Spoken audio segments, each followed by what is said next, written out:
me, I ain't save you.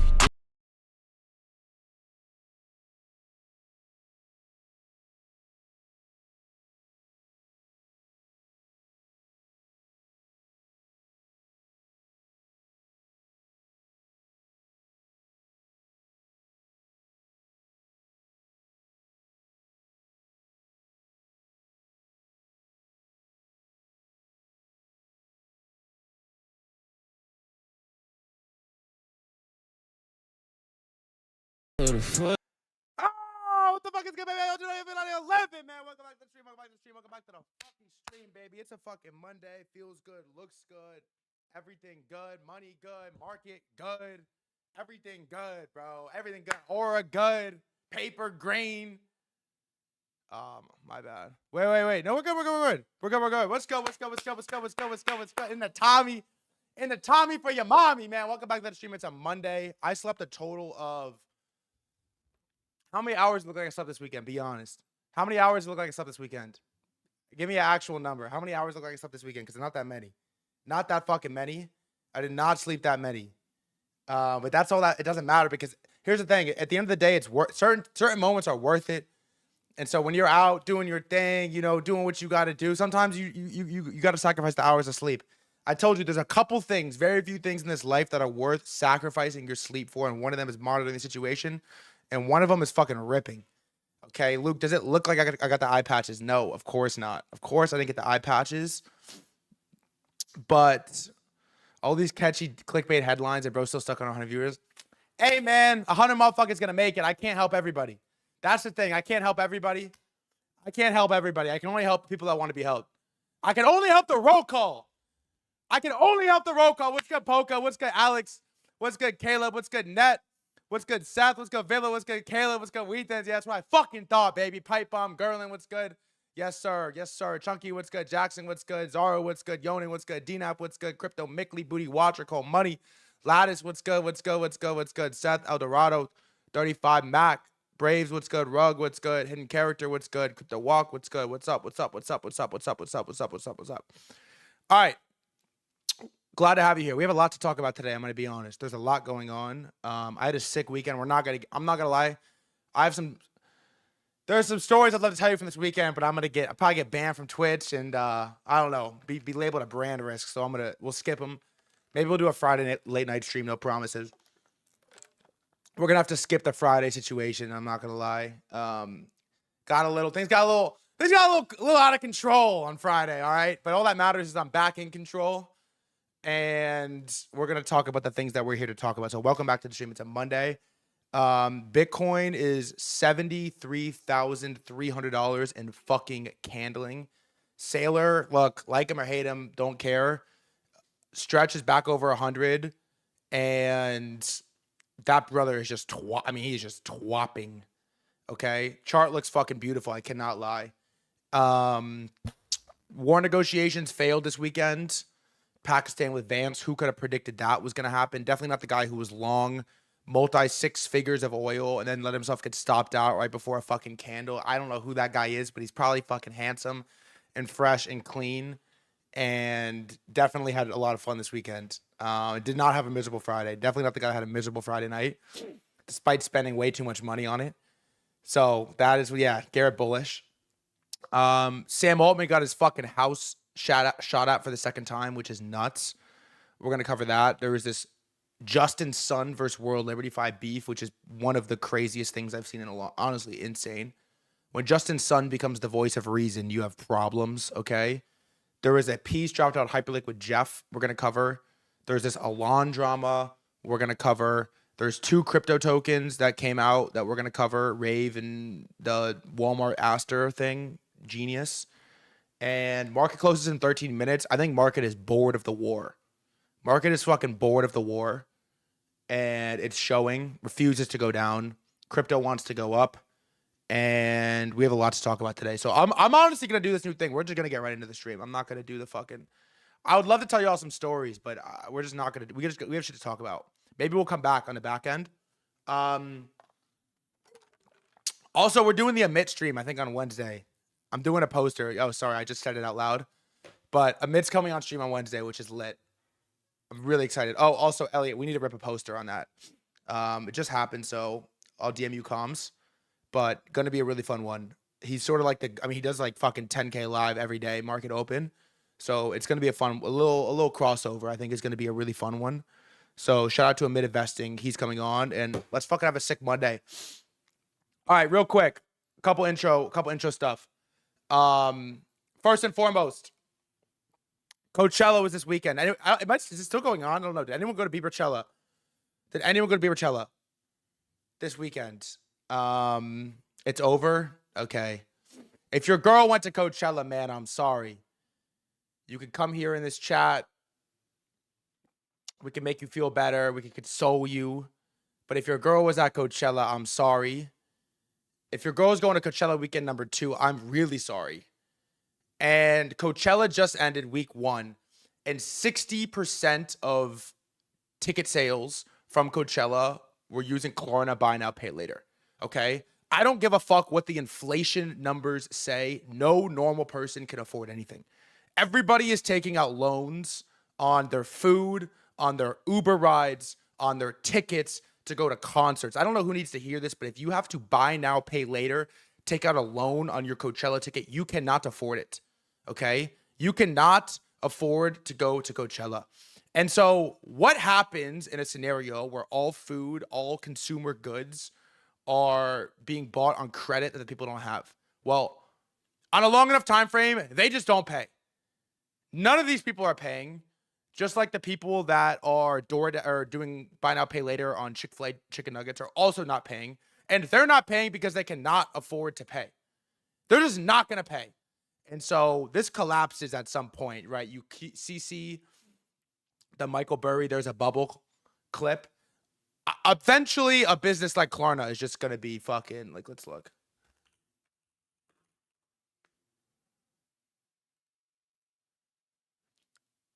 Yeah, it's crushed.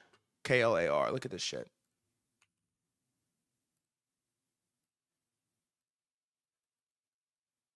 This is the buy now, pay later stock. Okay? Who could have imagined that giving people money they don't have to buy stuff they can't afford was not going to be a very profitable business model? Well, apparently Klarna didn't know. Founder probably still made $1 billion. But this is the current state of nobody can afford anything, and people are taking out loans to buy Coachella tickets. They're just never going to pay. It's not about collecting, or you just don't pay. I mean, I don't know. If you have to do that, you shouldn't be going. Like, stay home. Honestly, stay home.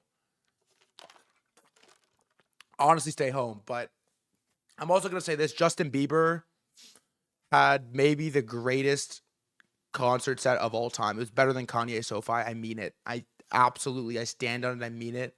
I would have spent a lot of money to go to Coachella and see Bieber. It was the sickest thing of all time. He was IRL streaming. It was the coolest shit I've ever seen. I also heard this theory that, like, the reason he did it the way that he did it, I have no idea. The reason he did it the way that he did it is because his catalog is owned by Scooter Braun or whatever, and he's not allowed to play any of his songs, but because he played the YouTube version, he could perform it. It was so sick. Sabrina Carpenter, all these performers have to put on this fucking crazy set, put millions of dollars. Bieber takes a fucking Mac and an HDMI cord and plays something incredible. So Sabrina is like, bro, who cares? If you call that shit Sabrina Cella, you're just whack. That's number one. Sabrina Carpenter canceled is like, I'm gonna be honest, I didn't see the clip. That's how little I care about this stuff. I didn't even see the clip. TG, would you crack Sabrina? I mean, I don't know. Like, do you wish Bitcoin goes to 150K? What kind of dumbass question is that? Second thing I want to cover really quick is there was a shooting over Pokemon cards at Kroger, okay? And I want to just call this right here, right now. When people are getting killed over collectibles, this is the last leg, okay? Pokemon cards are in their last leg of blow off the top price speculation appreciation. Okay. Once people are getting killed over merchandise, you're in the last leg. Because the people that desperately want it and are trying to get it don't actually care about the asset. They just want to sell.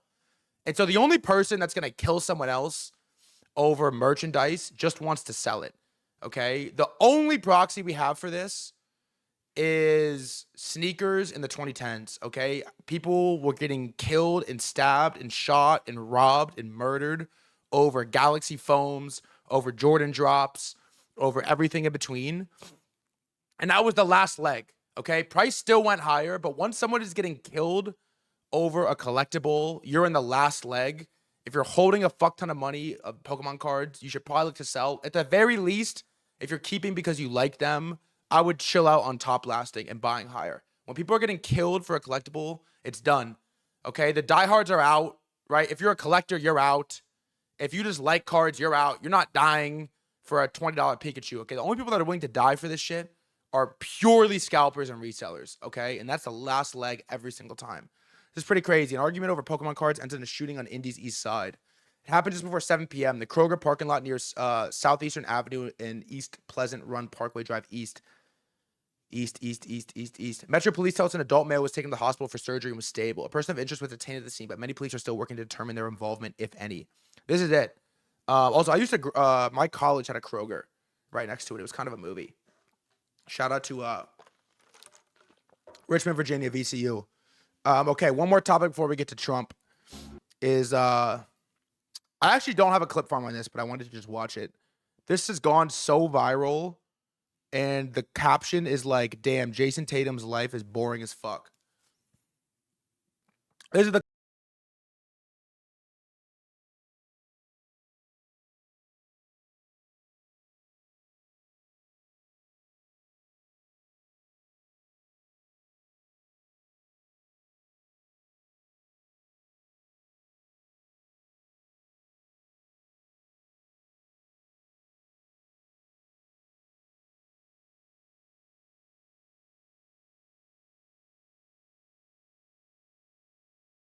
I mean, like,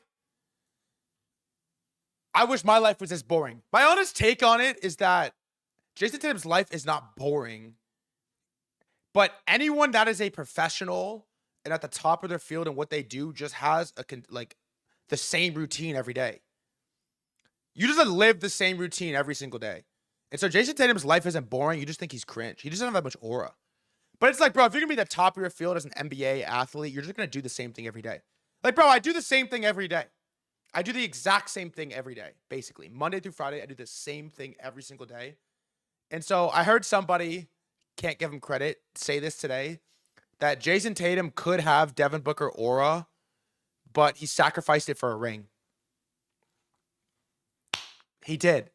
He sacrificed his aura for a ring. They could be treating JT like Booker, but he's got a ring instead. And so which one do you want, right? You want to be Booker. It's like you want to date Kendall Jenner, or do you want a ring?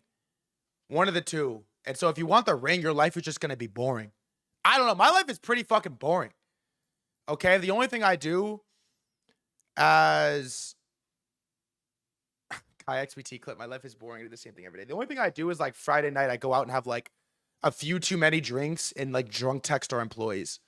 And then that's basically it. The only like wrinkle in my week is like, what am I going to text the Clippers? Like I texted Kai on Friday and was like telling him how happy he makes me. And like a really long, I was like on the way to hang out with this girl and I'm texting Kai XBT like, dude, like you make me so happy. Thank you. Da da da da da da da. That's like the only wrinkle in my daily week. Everything else is the exact same. I do nothing else different.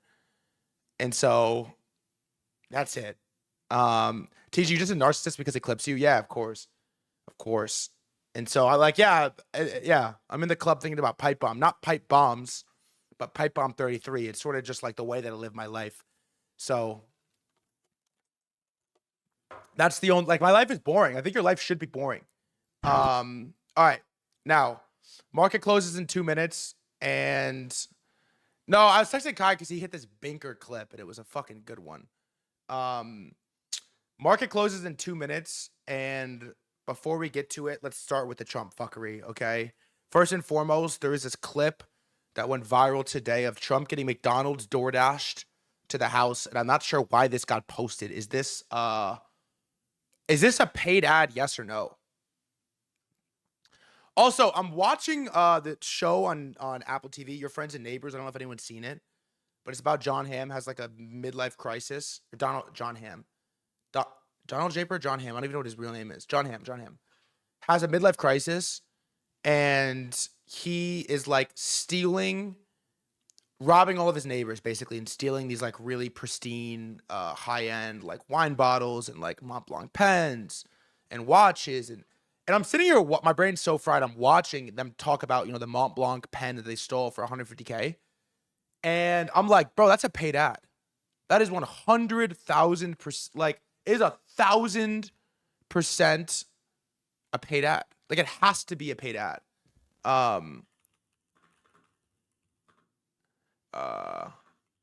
They're all paid. I think they're all paid ads.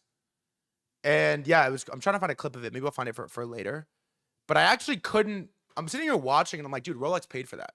100% Rolex paid for it. I would have paid for it. It's a sick clip. Episode 1, season 2 is the Mont Blanc pen. Yeah, I'm fully caught up.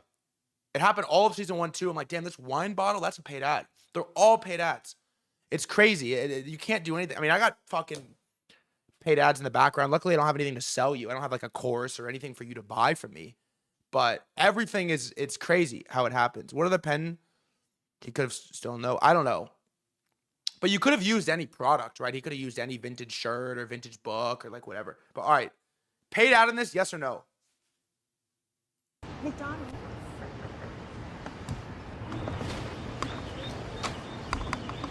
Nice to see you. Nice to meet you. I have your DoorDash order for you. Also, by the way, I've never seen a DoorDash driver pull up with DoorDash merch on. I've never seen it before. It's never happened. They've never knocked on my door with DoorDash t-shirt on, ever. Nice to see you. Nice to meet you. I have your DoorDash order for you, Mr. President. That's right. Look at this. This doesn't look staged, does it? That's usually what I say when the thing isn't staged, is that this doesn't look staged. Thanks for the raid, brother. All your favorites. That's right. These are good. DoorDash is doing a good job.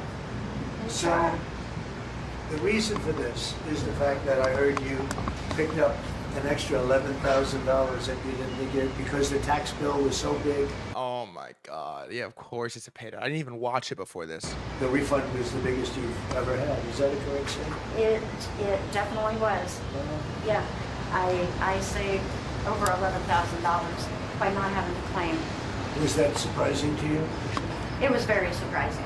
Very A surprising. great big beautiful bill. And that doesn't include overtime in your case. This is only just based on what we did in terms of every other aspect of the tax bill, right? Yes, sir. So it was 11,007. Yes, Isn't sir. that incredible? And that's what it is. The tax cut. It's really, we put the I mean, this is insane. Really. She was paid 11 racks, I think, on tax refunds, tip refunds. great big beautiful bill. We should call it the great big beautiful tax cut bill because it's tremendous amounts of money. And that's overtime. That's also on Social Security, as you know. Yes. And it's pretty amazing. I usually skip this part, Yes, it is. You're really nice. Would you like to do a little news conference with me with these people? These are not the nicest people. They're not nice like you. You know that, right? I'll do whatever you ask me to do, sir. I'm telling you, I skip this part almost every time. The no tax on tips is something special, right? It's very special. And that's the one that really pertains to you more than anything else. Yes, sir. That's fantastic. And so, such an honor to meet you. And I think you voted for me, did you?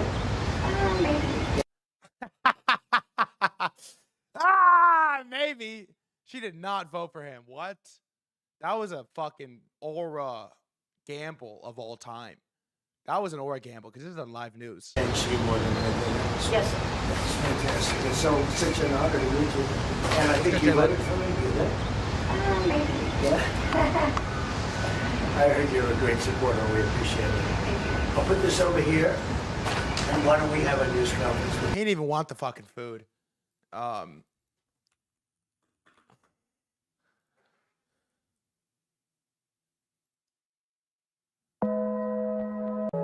And she got hit by a bazooka. So This gets posted. By the way, he asked her a crazy question. Wait. She's my granny. She got hit by a bazooka. What did he ask her?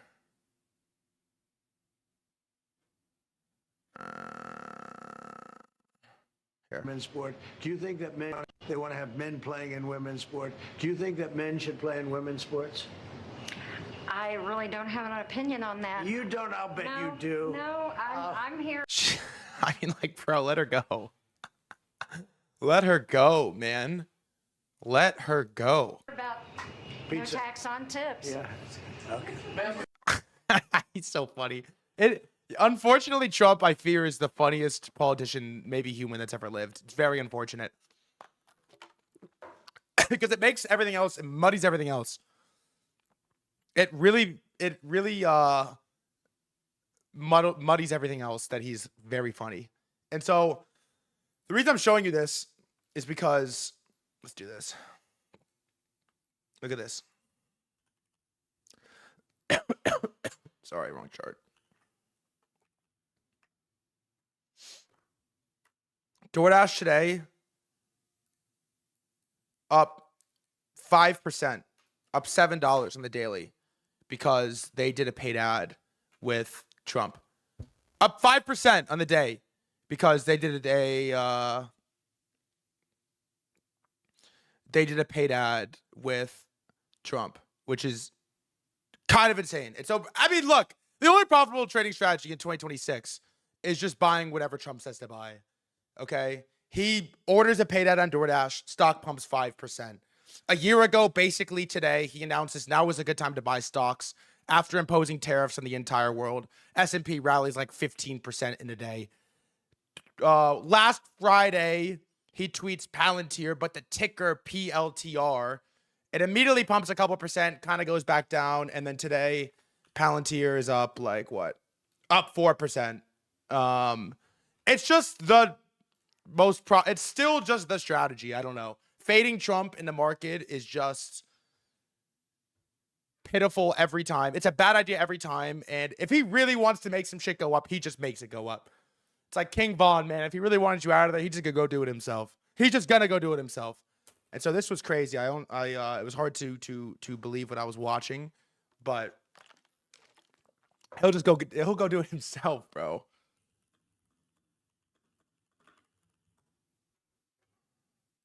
Cuz was a fucking, bro. He was dead, bro. This is how they're gonna talk about Trump in the markets in 2026. Cuz was a fucking, bro. He was dead, bro. If he wanted you out of there, he'll go do it himself on feet by himself. Nigga was the devil, man. That nigga was the devil. Maybe not that part, but the first part for sure. He'll just go do it himself every single time. So, all right. Market close just happened. Let's go over it. Let's go over it.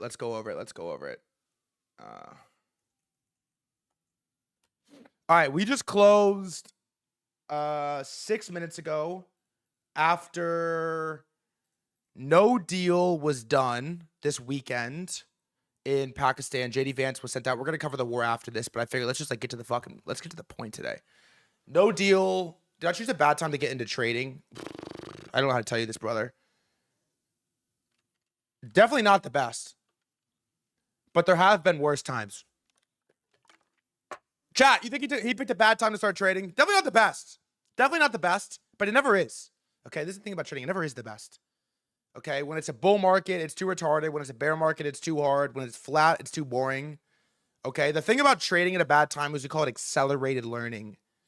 Okay, you put a lot of money in the stock market, you lose a lot of money very fast, and you accelerate the learning part. The more money that you lose, the faster you learn not to do it again.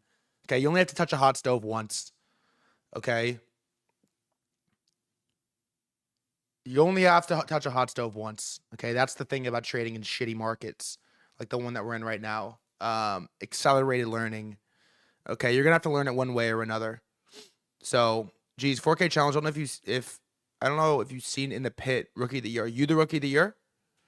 Pop into the pit, man. Start posting your trades. I need more people posting their trades in the pit, by the way. Seriously. I need more people posting their trades in the pit. Yeah, I'm coming for it. Bet. Say less. Update us on it.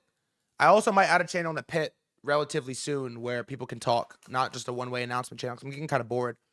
Getting a little bored. All right. So I'm going to go over war updates in chronological order in a minute, but let's do market close first. Main updates are Vance didn't get a deal done in Pakistan. Shocker. And then Trump is ordering like a blockade on the Strait of Hormuz. Basically saying, fuck it. If you're not going to let ships through, we're not going to let anybody through. And so now China's on the hook. Everybody's on the hook now because nothing's getting through. And the market actually liked that announcement. And I think more than anything, yeah, Trump pulled an Uno reverse card. He said, fuck you. If I can't get through, nobody gets through. I think it was the first real offensive play that we've made in Iran other than just dropping bombs for the sake of dropping bombs. And I think it's pretty clear that the market is kind of bored of this war. Straight up. Market is bored of the war. So here's how we closed. S&P closed up 1% today. And I mean, dude, we're fucking like, what are we off all time high? We're a couple percent off all time high. And we're 2% off all time high, which is insane. We never even had a 2% down day in this war. The entire war, there wasn't a single 2% down day. Is nuts. S&P down 1%, Q's up 1%, Q's up 1%, IGV up 5. Still looks terrible, but IGV up 5. Software ETF, impressive. Russell up 3. Dow down 0.5%, and Nasdaq 2.4. Crypto looks nuts. Hyperliquid, candling, 43.5, up 6.5%. Silver 75. Solana looks terrible out of the coins, 84, up 3%. Zcash looks decent. Interesting candle just printed there. It's 363. Monero 350 looks pretty good as well. ETH 2250 looks pretty good. Gold flat.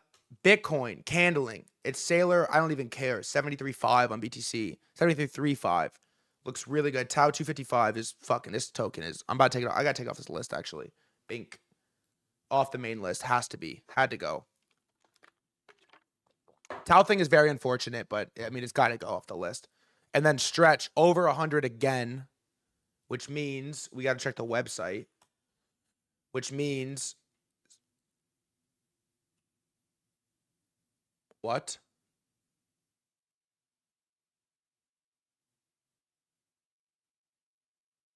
Brother, what? Huh?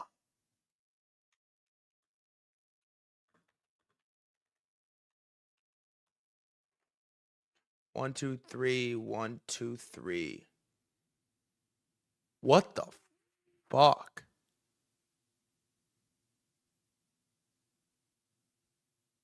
Huh? According to the Stretch dashboard, Sailor is on track to have bought $550 million worth of Bitcoin today from Stretch alone. $500 million of Bitcoin today alone.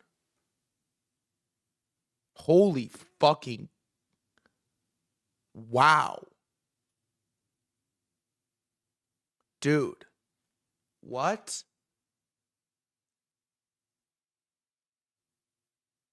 What the fuck is this? Oh my God. Look at this. 7,225 Bitcoin. $550 million for Sailor. And we're not even like really. I mean, let's just be honest here. We're not even like really breaking out at all. I mean, the chart looks pretty good. If you can get above 76, the chart looks insane. But if you can't, it looks really bad. Look at this fucking volume pump. We haven't had this much volume since March.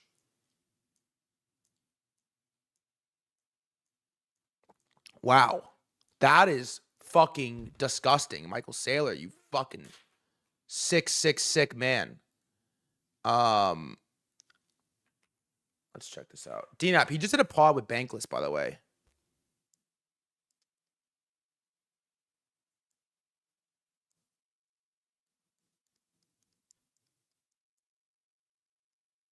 All right, we'll let me add this to the crypto section. We'll read this Mano thing in a little bit. We're still on market close. Wow, that is absolutely unreal. Clip that, whoever. I gave you a good clip. Whoever, yeah, $550 million. That's disgusting. Okay, that's Bitcoin. Individual names. Energy's up across the board. Oil's up a little bit, but we've been trading on Hyperliquid, so I'm not paying that much attention. Defense all up. Nice. Palantir, nice off the software ETF. Chemicals and fertilizers, shit is all up. Individual names that we care about. Oracle up 13%. Chart actually looks fucking pretty decent here, not gonna lie. SanDisk, disgusting, 12%. Adobe is up 7 on software. Salesforce up 5. Intel, nasty, 5%. I'm having DNAP work on a components of AI segment, so we could do semis. We could do Eli's. What's good? We could do semis. We could do memory. We could just cover all of it in one tight discussion, because yeah, we could like get back to normal life. I think with this war, like even though the war is still going on, it's like we can only cover what the market is covering. The market is fucking bored, so we can move on from a market coverage perspective. Microsoft up 4, looks terrible. Tesla up 1%. I swear on everything that I had a nightmare last night that I lost money longing Tesla, and I was like, why the fuck would I do that? I was like, I've told the stream every day that I'm not gonna long Tesla. I've told the stream every day that he's launching a second token. It's bearish. I've told the stream I was like, I woke up in a sweat, like a real deal. I was sweating that I lost money longing Tesla, which I will never, ever, ever do. I will never do it. At least not now. At least not now. So Tesla, Meta up 1%. AMD looks really good, by the way, up 1%. And then Nvidia basically flat, Apple down 0.5. Individual names outside of that we care about. HIMS is up 8%. Also, I had a panic about chat. Does anyone here take finasteride? Someone that watches the stream sent me a message, a DM request yesterday, and I opened it about post-finasteride syndrome. And I had a fucking panic attack last night. I almost stopped taking it. I had a fucking freak out, dude. It's like you have like a 5% chance if you take finasteride that you are just nuked forever. Like, I don't mean to like get graphic and vulgar on the stream, but like you're just never gonna have sex again for the rest of your life without a Viagra. Straight up. 5 to 10%. Yeah, you're done. Like you're just done. You're done. I'd never heard of it. Yeah, 5 to 10% chance you're just done. That's what I read, and so I'm already taking them. But then you okay? So 5% chance of never having sex again, and then you look at the stock, and HIMS is down 80%, and then you're like, I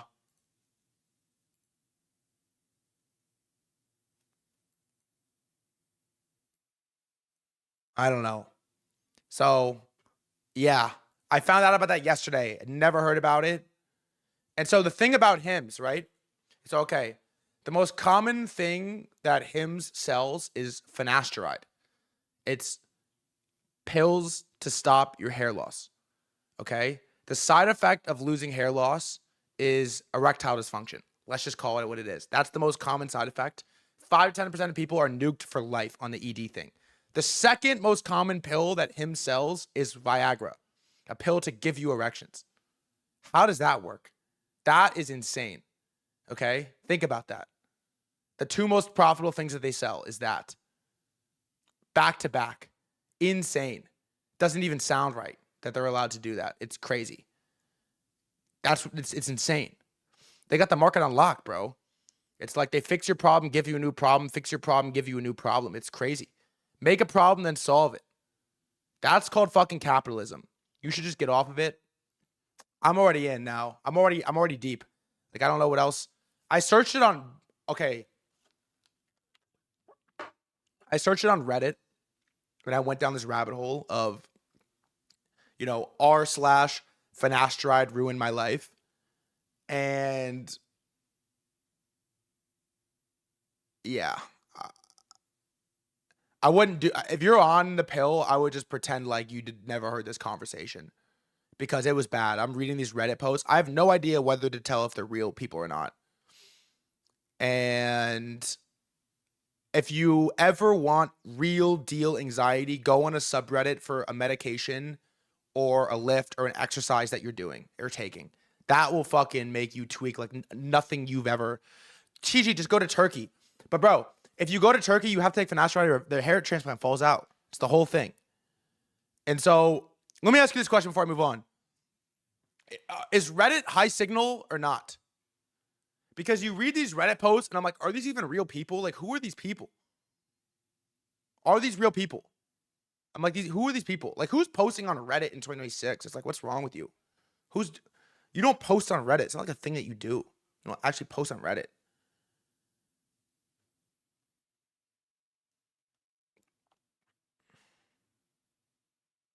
It's correct, but they're insanely biased and weird. They're lunatics.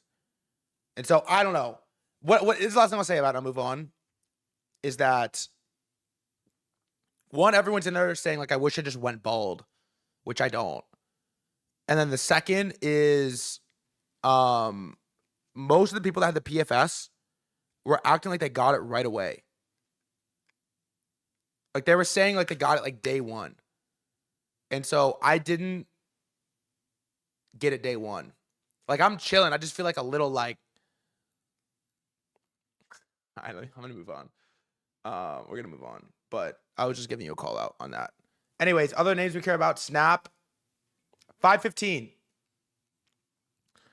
Damn, I forgot to close my Robinhood calls. Fuck my...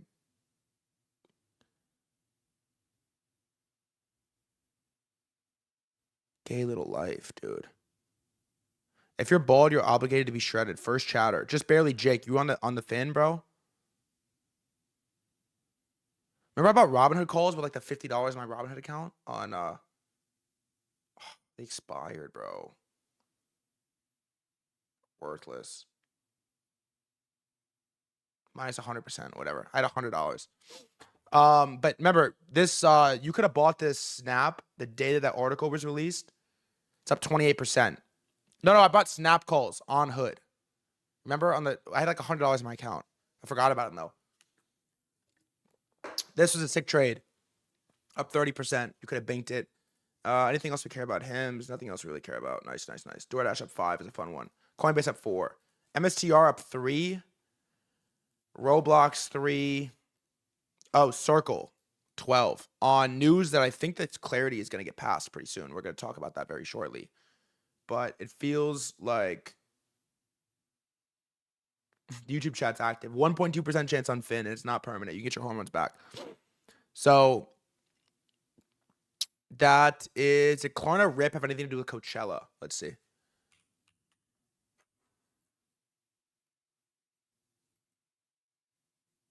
I mean, that's very generous to call that a rip. It is up 7%, I guess.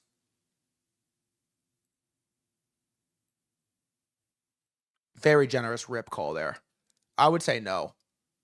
But that would have been a fun mega church, but it didn't really play out. I'm gonna go with no on Klarna.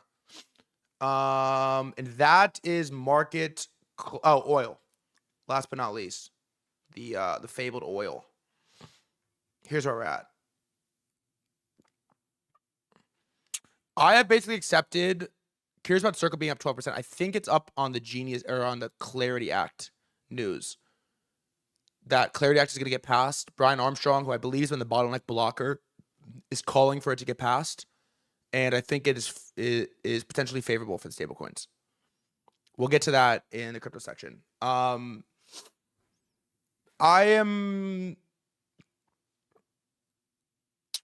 If you follow me closely, you followed my oil trade. That I was super long all of this, got stopped out right here, right before the rip, and it's basically back down. I think this asset is now untradeable. I'm a believer that this trade is this coin is untradeable, and it's no longer reacting especially to the upside on escalation news. Not like it should, because the market is just done. I've like conducted to this point that the market is just over it. Market's done. People are sick of trading it. There's so many reasons it's not a great trade, and the market's over it. And so we're gonna follow it because we have no choice but to continue to follow it. But I'm actually serious this time. Do you believe me that I'm done trading it? Because like I bought here because I am saying to myself, there's no fucking way a deal is getting done in Pakistan. I'm like, there's no way a deal's getting done. And then I sell here on some bullshit. And then the deal doesn't get done, and Trump threatens to nuke them, and Trump drops more bombs, and it pumps like under 100 and then goes back down. Like, no, it's not a good expression for escalation trade anymore. Shorts buy isn't either. There's just, I don't know. There's no way to trade escalation. Maybe it's just poly market is all that's left. That's it. So I'm done trading it. I just don't think that there is, I'd just be bald, man. I'm going bald because of this fucking, dude, I've already been on the finasteride for 3 weeks and I'm like shedding my hair. It's crazy. Luckily I have a lot of hair. But whatever. We'll talk about it at the end of the stream. But chat. Before you get into the Iran situation, what trades have you put on the last couple days? Show the hairline. What have you put on highest conviction trades over the last couple days? What are your biggest bags? Long, shorts, cash? What are you in? What are you in? What are you in? What are you in? What are you in? What are you in? What are you in? What are you in? What are you in? Fat on neat. Nice.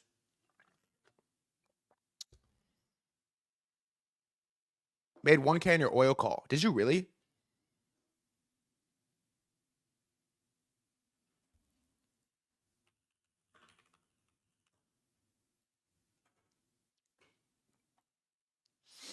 Made 1K on your oil call.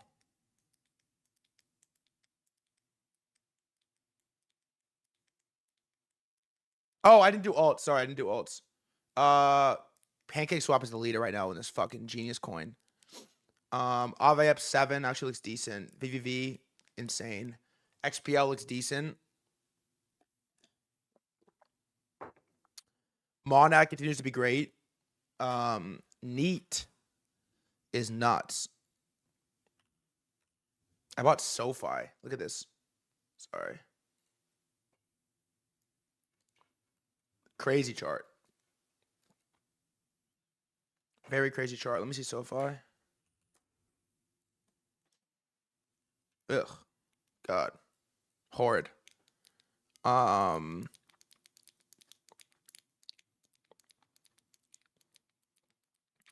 your motion on XUS and 250 viewers combined. 250 future fucking goats is what we got, baby. 250. And welcome, brother. First time chatter. Welcome. I love a lovely first time chatter message. All right. Here's how I want to start.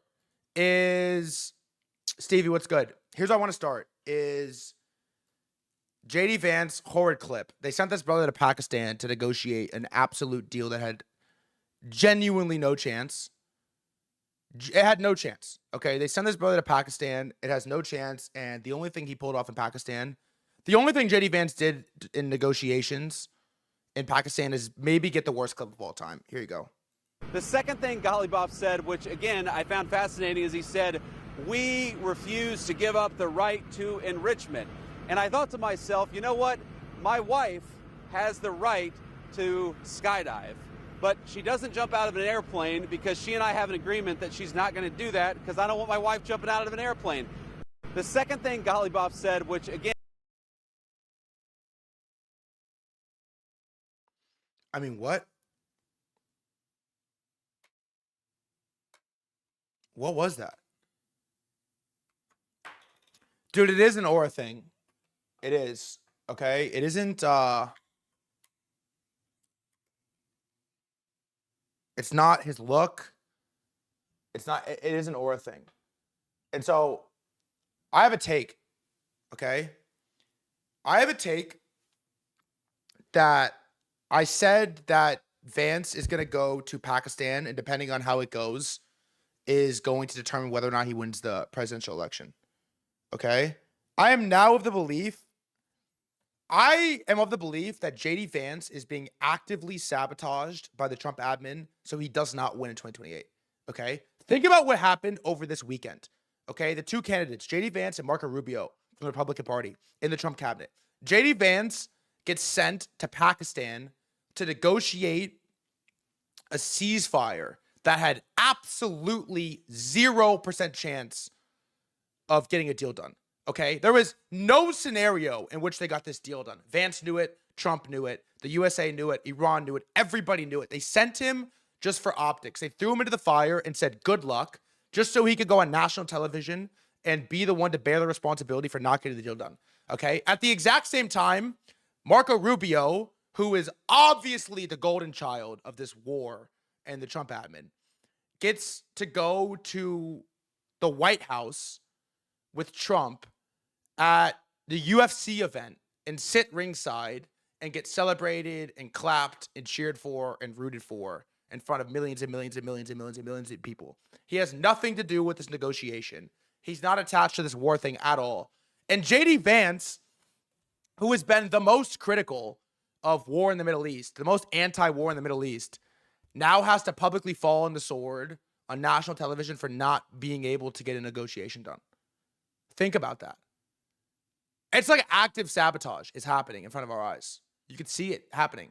Like Vance just got he's noticed one of the probably the most active tweeter we've ever had in the government hasn't said a word about the Middle East. He won't tweet about it. He won't talk about it, but they're like, fuck it. Get on the jet and go see what you can do in Pakistan. He had no chance. It was completely doomed. He had no chance. Meanwhile, Marco Rubio is like, this is Marco Rubio at the same time. JD Vance is in the fucking war room, and Marco Rubio is here. Secretary of State Marco Rubio with us here tonight at UFC 3. Insane. At the same time. And so, I think I'm going to put a trade on. A small one just because I never trade politics. Just to see. Which is short JD Vance winning the election. It's down to 18%. Long Marco Rubio winning the election, which is up a good amount. It got as high as 18%, 9%. It feels like there is an active push from inside the cabinet to make Marco Rubio look good and for Vance to fall on the sword. It feels like it's happening. I don't know how you could like watch recent actions and say no. I don't know. Does anyone have a different take on this? Like, are you seeing this?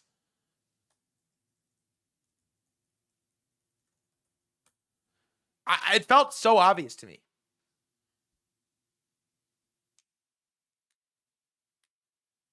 Also, yeah, the Erica Kirk thing. That was an interesting take. They gave Rubio all the Venezuela sauce as well. Like, where was Vance during Venezuela? It's like, nah, it's Rubio. It's Rubio. He's won the social media game. He wins the looks maxing game. I think they're cucking Vance, and I don't even really think it's his fault. He just got some bad PR. He got in a weird spot, and by the way, Caleb, how do you think that clip was? I think it's a good TikTok clip. But all right, here are some announcements that's happened over the weekend. Here's where we're at. All right, 1, Trump quote. Scary quote. Scary quote for the same reason when Michael Saylor says $8 Target is where I get liquidated. Scary quote for the same reason that someone Hassett says $200 a barrel oil. Scary quote for the same reason that Caroline Ellison says sell me all your FTT at $22 and fuck off. Scary quote because whenever you put it out into the world, it may or may not happen. Trump makes this quote and he says, you want to see a stock market go down? Let a couple nuclear bombs be dropped on us or frankly any place else, then you'll see a stock market that goes down. So the stock market has not gone down very much at all. It's gone down a little bit, much less than I thought. Scary one. Can't say the N-word, bro. Cannot say the N-word. In war, to quote it is crazy. You cannot do it. You really can't. It is a that word should be a sin right now. This was he said the N-word. This was a quote in an interview that he did today. It's like saying bomb. It's like going to Trump referencing a nuclear weapon during war is like it's like going in the ocean at a crowded beach and screaming shark. Can't do it. You really can't do it. So he makes that quote, followed by this. This is from April 11th. This was a little bit old, actually. We can probably skip this. This is from Saturday. But he talks about we're in the process of clearing out the strait. We could skip this one. Then we believe many countries will help in the closing of the Strait of Hormuz. Come back to that. Here you go. So this, I believe, was Sunday. Yeah, yesterday. So there you have it. The meeting went well. Most points were agreed to, but the only one that really mattered, nuclear, was not. Effective immediately, the United States Navy, the finest in the world, will begin the process of blockading any and all ships trying to enter or leave the Strait of Hormuz. We're blocking the Strait of Hormuz. Okay? If we can't get through, nobody can get through. At some point, we will reach an all being allowed to go in, all being allowed to go out basis. But Iran has not allowed that to happen by merely saying there may be a mine out there somewhere that nobody knows about but them. This is world extortion. And leaders of countries, especially the United States of America, will never be extorted. I have also instructed our Navy to seek and indirect every vessel in the international waters that pays a toll to Iran. No one who pays an illegal toll will have a safe passage on the high seas. We will also begin destroying the mines the Iranians laid in the straits. The mines thing is such a scary boy who cried wolf thing, because it's like there's no way to determine if there may or may not be mines. It's like, what are you supposed to do with that? It's such a scary ghost you don't know type of situation. Any Iranian who fires at us or at peaceful vessels will be blown to hell. Iran knows better than anyone how to end the situation, which has already devastated their country. Their navy is gone. Their air force is gone. Their anti-aircraft and radar are useless. Khomeini and most of their leaders are dead, all because of their nuclear ambition. The blockade will begin shortly. Other countries will be involved with this blockade. Iran will not be allowed to profit off this illegal act of extortion. They want money, and more importantly, they want nuclear. Additionally, and at an appropriate moment, we are fully locked and loaded, and our military will finish up the little that is left of Iran President Donald J. Trump. And so, I actually think this is the best war move that the U.S. has made this entire situation in Iran, because this is like an offensive, finally we're coming to you, applying pressure type of move. Because Iran doesn't want the strait closed. They want it open to everybody because they make more money. Okay, the toll situation is probably GTO for Iran. They make the most money. Same amount of ships go through, they just make a tax on it. But the world was never really going to let that happen. Okay? And so the U.S. said, you know what? Fuck it. If we can't get through, nobody can get through. Nobody's getting through. And so now you don't just put pressure on Iran, your allies as well, Japan, GCC countries, but you also put pressure on China, who gets, 5, 6, 7, 8% of their world's oil from Iran. There's now pressure on China to get some fucking shit done, get Iran to cooperate, because it's no longer just fun and games. We are going to watch the HROC video in a minute, actually. And so he followed this up with a post that reads, Iran promised to open the Strait of Hormuz and knowingly failed to do so. This caused anxiety, dislocation, and pain to many people in countries throughout the world. They say they put mines in the water, even though all of their navy and most of their mine droppers have been completely blown up. They may have done so, but what ship owner would want to take the chance? It's a good point. He actually sounds rational here. There is great dishonor and permanent harm to the reputation of Iran and what's left of their leaders, but we are beyond all of that. As they promised, they better begin the process of getting this international waterway open and fast. Every law in the book is being violated by them. I've been fully debriefed by President J.D. Vance, Special Envoy Steve Witkoff, and Jared Kushner on the meeting that took place through the kind and very competent leadership of Pakistan. They are extraordinary men and continuously thanking me for saving 30 to 50 million lives in what would have been a horrendous war with India. I always appreciate hearing that. The amount of humanity spoken of is incomprehensible. The meeting with Iran began early in the morning and lasted throughout the night, close to 20 hours. I could go into great detail and talk about much that has been gotten, but there's only one thing that matters. Iran is unwilling to give up their nuclear ambitions.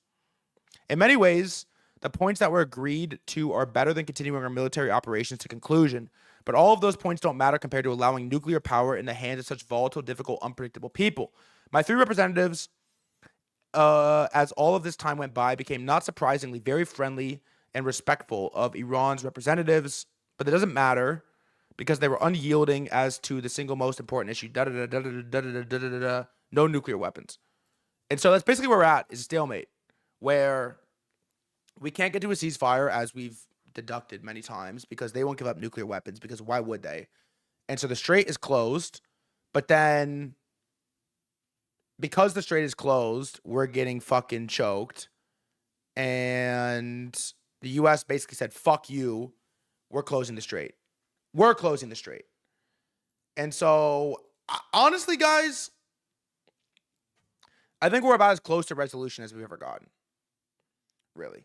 I do. I think we're close to relatively close to resolution here, even though it's like it's not over. At a certain point, it's like, is the market refusing to accept the war is bad, or is the market just being truthful? And I'm sort of going with the latter now. It's like, if we were gonna have a panic circuit breaker type of dump, it would have already happened. I think. I'm starting to think this way.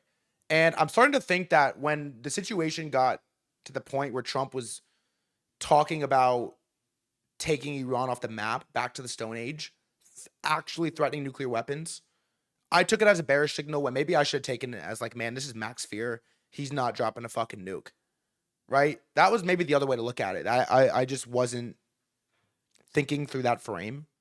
But Rhino had a good tweet on this. He's like, bro, how much more fearful do you want to get than we're dropping a nuke? Actually dropping the nuke, what's the RR on that? Or what is the likelihood hit rate on that? It's fucking, it's low. And so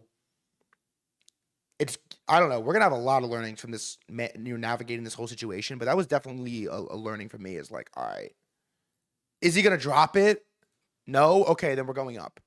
It's like, why? It's hard to stay long oil in that. If oil doesn't pump through that, then probably should get out of the fucking trade. He also posted this. Go over real quick. Had people up in fucking arms.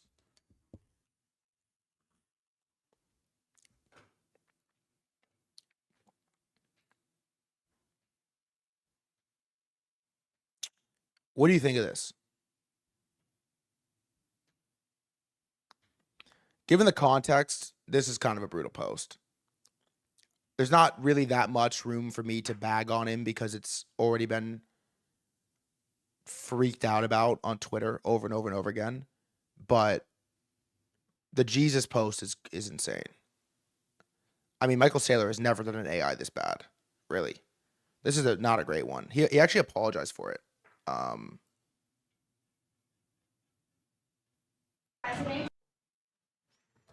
Let's see. I think he apologized.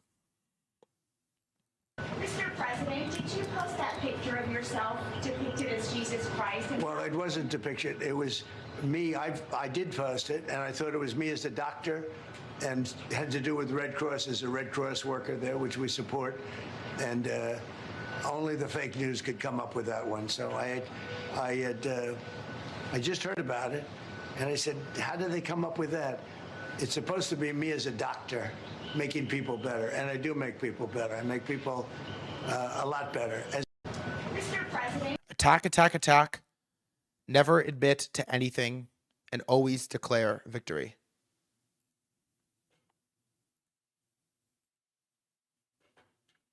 Attack, attack, attack. Never admit anything and always declare victory. So he posted that. He shit on the Pope a little bit. We've been one more video. No, I didn't watch the movie yet. I can tell you that we've been called by the other side. They'd like to make a deal very badly, very badly.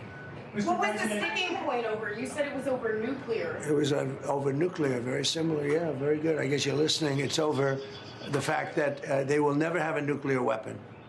Iran, you marking it down? Iran will not You marking it down? have a nuclear weapon. And we agreed to a lot of things, but they didn't agree to that. And I think they will agree to it. I'm almost sure of it. In fact, I am sure of it. If they don't agree, there's no deal. There'll never be a deal. Iran will not have a nuclear. And so, yeah, I agree with this Amit tweet. Trump wants the off ramp. He's done. Markets are pricing it in. Like, bro, they're done. Wait, is the rest lady still there? Ah. Oh my God. Oh my God. Polo, what's good? This is insane. What is this frame? This is a brutal shot. Why is she here? She's like, dude, I was just a paid DoorDash ad. Why? I thought you were joking about the press conference. Why is she here? And then Trump claims 34 ships passed through the strait yesterday, highest since the closure began. And so, yeah, I'm still of the belief he wants to get I think he wants to get the fuck out. Market knows he wants to get the fuck out. Everybody knows he wants to get the fuck out. So if you're watching on Twitter, YouTube, you're on chat, twitch.tv/threadguy.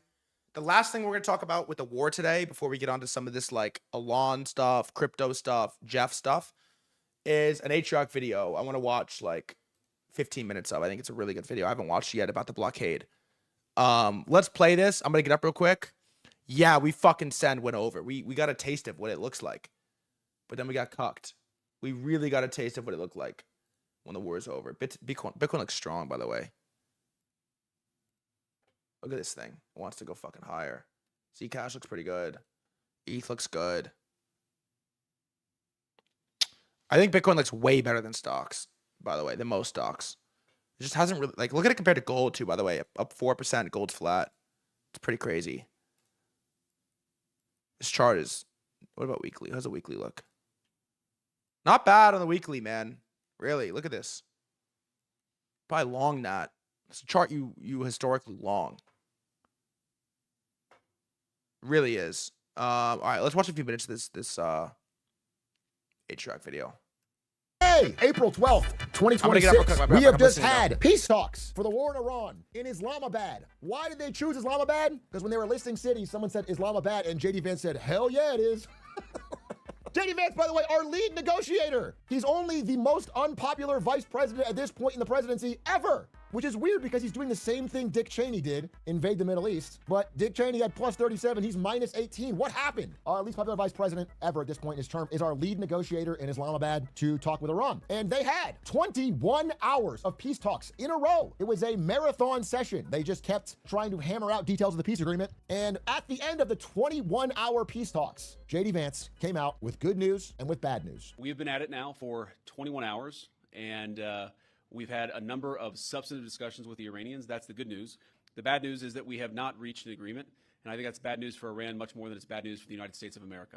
Good news is that we talked for 21 hours. The bad news is we got no agreement. So there's really only bad news. So we're really exactly where we started. Interesting. Donald Trump, who was not at the negotiations but was briefed on them, had to jump in. So during this 21 hours of negotiations, while they're feeding information back to Trump, he surreptitiously retweets this on Truth Social, which is a post from Just the News that says, the Trump card the president holds if Iran won't bend, a naval blockade. Just an idea from some insane right-wing slop website. 12 hours later, that's the plan.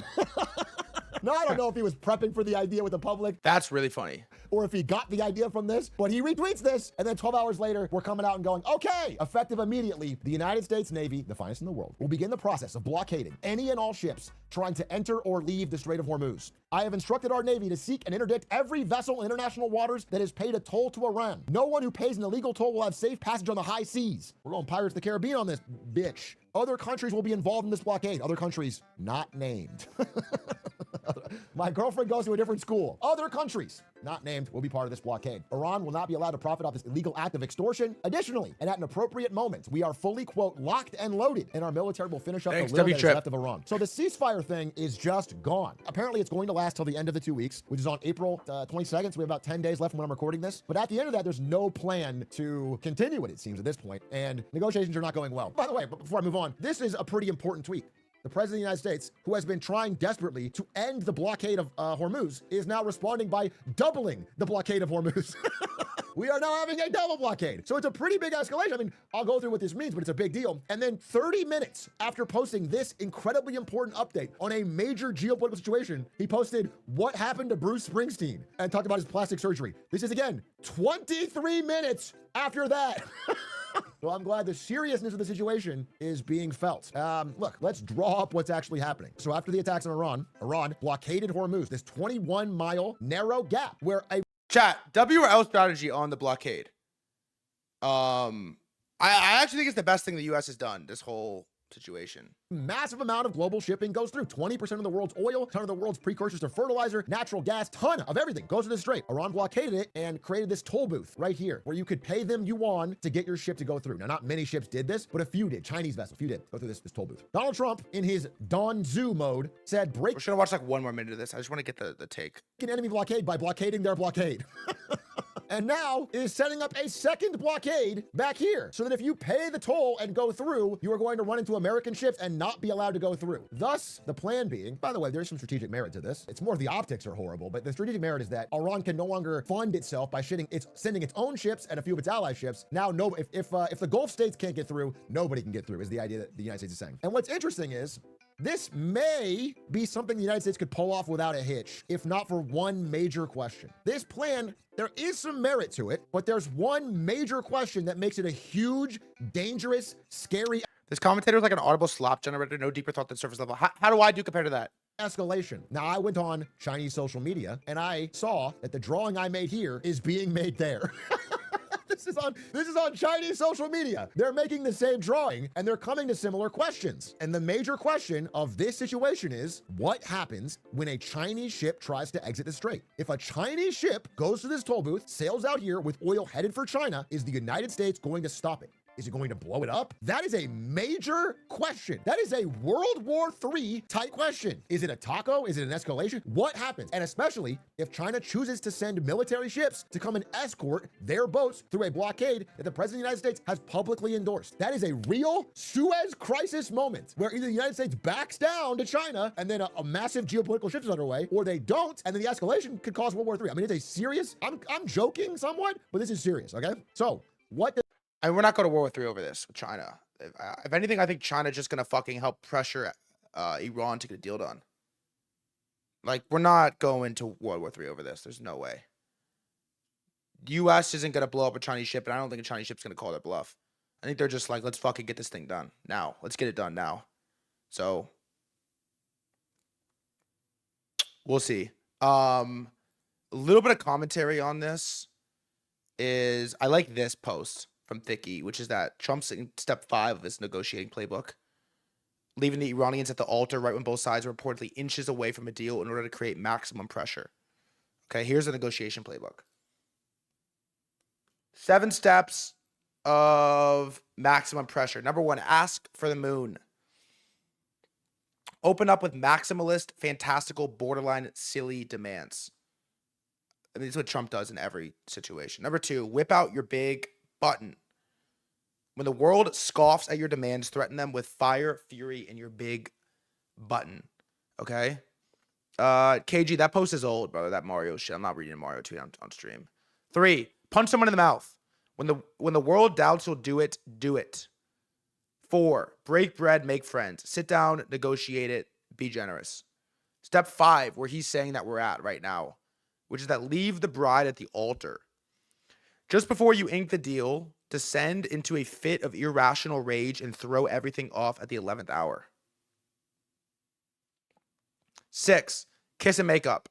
Sit back down and negotiate. 7, make a deal. And of course, proclaim it to be the greatest deal ever, since it is. You negotiated after all, and you're a handsome devil. It kind of does feel like we're at step 5.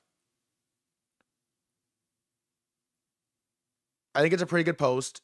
It feels like we're at step 5, and I've kind of just stopped allowing myself to whipsaw opinions based off every single headline that comes out, because it just, I don't know. It feels like he wants to get out. We're going to get out. What else do you think you had? The problem is that both Iran and markets can see straight through it. Equities are barely down because nobody really believes he's willing to sustain maximum pressure indefinitely. I agree. Everyone understands what he is trying to do, but he has burned too much credibility for the threat to fully land. So instead of forcing a quick capitulation, he just turns the conflict into a slower war of attrition. Trump clearly sees equity prices as a resource he can spend, but if markets refuse to panic because they expect him to taco and nobody wants to dump the panic low, then he never gets the market pain that would actually force him to bite the bullet and give Iran what it wants. At the same time, Iran is not backing down either, because from their perspective, this is existential. So you end up stuck in the worst possible middle. Not enough credibility to force Iran to capitulate, not enough panic to force Trump to capitulate. Then we just fucking chop hell forever, right? Like, that's where we're at right now. It's basically chop hell forever.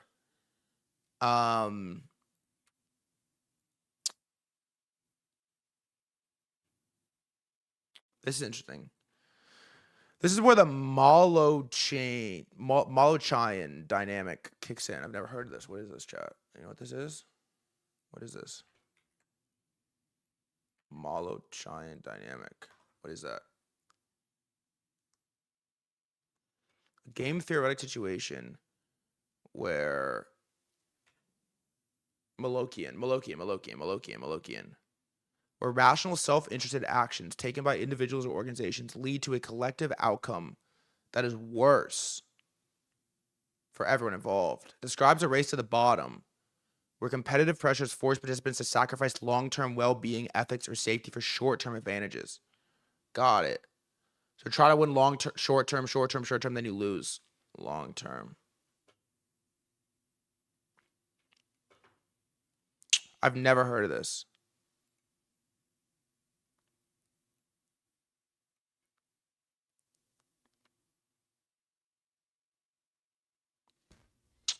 Oh. No individual can unilaterally change their strategy without losing, even though cooperative different strategy would benefit everyone. Yeah, I mean, kind of, right? Like, who can change their strat and still win? Race to the bottom. Competitive pressures drive standards downward. The inability of parties to coordinate and agree on a mutually beneficial path, resulting in suboptimal outcomes. The systemic, impersonal nature of the trap eats things that are not directly competitively advantageous. Huh. Okay, like arms race is one. Nations spend vast resources on weapons for security, resulting in a less secure world.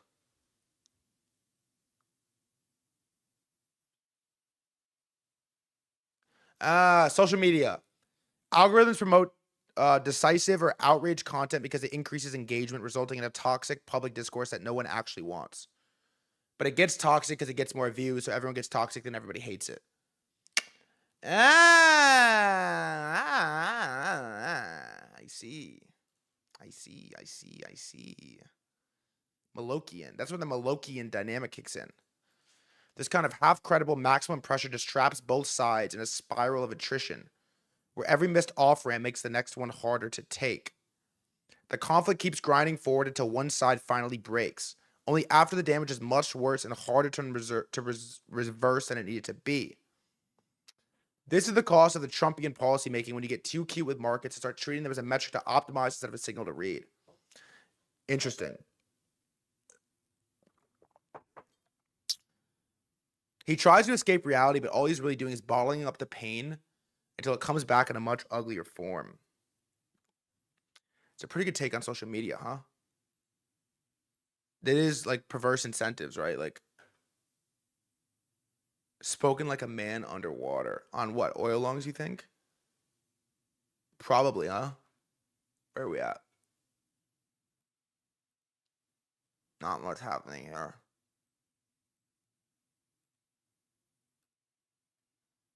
Look at how many fucking bodies were dropped in this chart, man. Look at this thing. the same price it was in the first pump. Insane, really. This is where we're at. Very good for Hyperliquid. And then this one I like before we're going to move on from war. This is the last thing I want to say on war.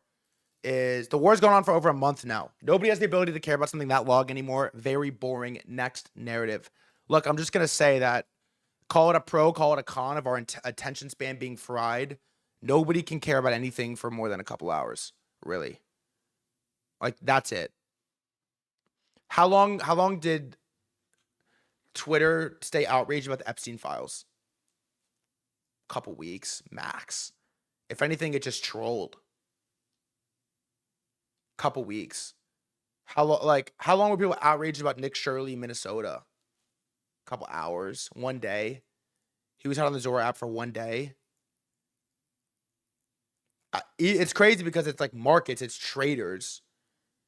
Macro is like one of the only things that matters, and they even are like, "Fuck it, we are done with this shit." It's a kind of a crazy thought. But the moves are less violent. The trend is not existing. The moves are less violent. People just feel less interested and less excited to care either way. I think most people have also just taken this is fucking like have just taken Trump's gonna figure it out route because every other route has gotten boring. The market has just taken that. So I don't know.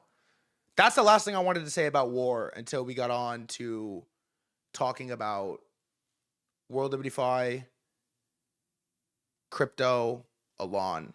Yeah, innocent people are dying, but the markets are bored, so who cares? Nah, I'm not saying that there isn't really bad shit happening right now in the war. But I'm saying from the financial perspective, the market is just not whipsawing on headlines anymore. Does not mean the war is over. But it means the market's not whipsawing on headlines anymore. And Trump is very much just caring about the market right now. At least to pressure him to make decisions. He also threatened to strike Iran again, which was crazy. He's like, we're going to drop some more bombs. I don't believe that it happened. And based off of my tweets that I've read today, I haven't seen any like major Israel escalations, Lebanon bombing. I haven't really seen a lot of escalations as far as like a physical attacks over this weekend. This is going to go as a stalemate, which would be the biggest L in the history books. Yeah, it is going to be a huge L in the history books. How it affects short-term markets, I don't really know. But that's where we're at. I'm going to move on to Elon. Does anyone have anything they want to add? Any thesis, anything else you want to add on the war stuff? I could read this Garrett Bullish article, but I don't really want to read it. It's long and fucking boring. Why not short crude? Did you close oil? Yeah, I closed oil. And I was right, which is really annoying. I'm just done trading it. It's because it's not like this is what I'm saying about market being over the war. It's not moving like it. I don't think it's moving like I would want it to move if I was trading it to bet on what direction we're going in the war. That was the dead cat bounce. Yeah, it was like I was salty that I closed right before the pump because I knew it was gonna happen and it wasn't even like an aggressive pump. I wouldn't even have made that much. Like it wasn't that impactful. I don't know. The market's just given up on the oil thing. Like we're just not. I was so sure that we would get a rip out of 118. It just never happened. First one is always the best. This is the thing that we'll get right for the next one. I promise you that. First one is the best. Look at silver. Look at silver. It's like shorts are free here. No, I don't know. I'm done touching it. All I want to do now is go longside crypto. That's the only interesting trade to me right now. Longside crypto is interesting. The rest is like, I don't want to, like the reason you don't short oil, I think, is because the market wants oil to go down, but supply is saying it should be up.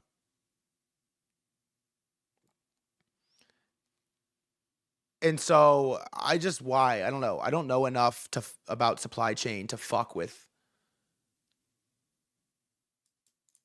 oil. Crypto. We'll talk about crypto in a minute. Do you think stretch buys can be sustained? It feels like, at least for now, it can. Sailor is the only bidder, but things like Hype and things like Zcash and Monad looking good gives me like a little bit of optimism, I think. Let's skim this, I guess. Let's skim it and then move on. I want to talk about Elon. Trump took Hormuz. Let's see. Anything we care about? Trump took it back. The choke point. It's a smarter move than seizing Cargo Island. I agree.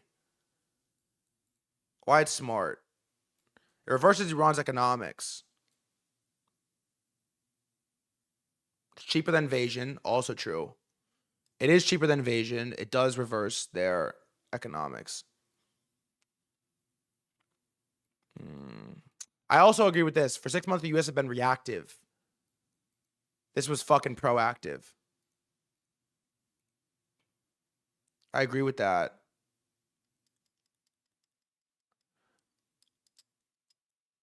Why it won't work? 1, Iran won't surrender. We'll see. China won't let Iran die. China imports 80% of Iran's oil. I think that, like, instead of China, I kind of think China just forces Iran to get a deal done, rather than they scurry past on their own. The blockade has a leak. CENTCOM's own statement contains the escape hatch. Escalation ladder goes both ways. I don't know. It's just like it's AI slop. It's hard to read it. Iran folds, stalemate grind. Iran escalates, blockade fades. Yeah, you probably do stalemate grind. It's just boring. It's so boring that it's just like stuck in chop. Boring isn't a good word. Frustrating maybe. Where it's just like chop, chop, chop, headline cuck, headline cuck. The bottom line. Trump made the smartest move for the war, but smart isn't effective. Iran will not fold. Let us see. CT talking about cards. I'm down to talk about cards a little bit. Let's talk about crypto. Yeah, I don't have much of a take on a Garrett Bullish thing. I mean, I don't think he's like traded oil particularly well.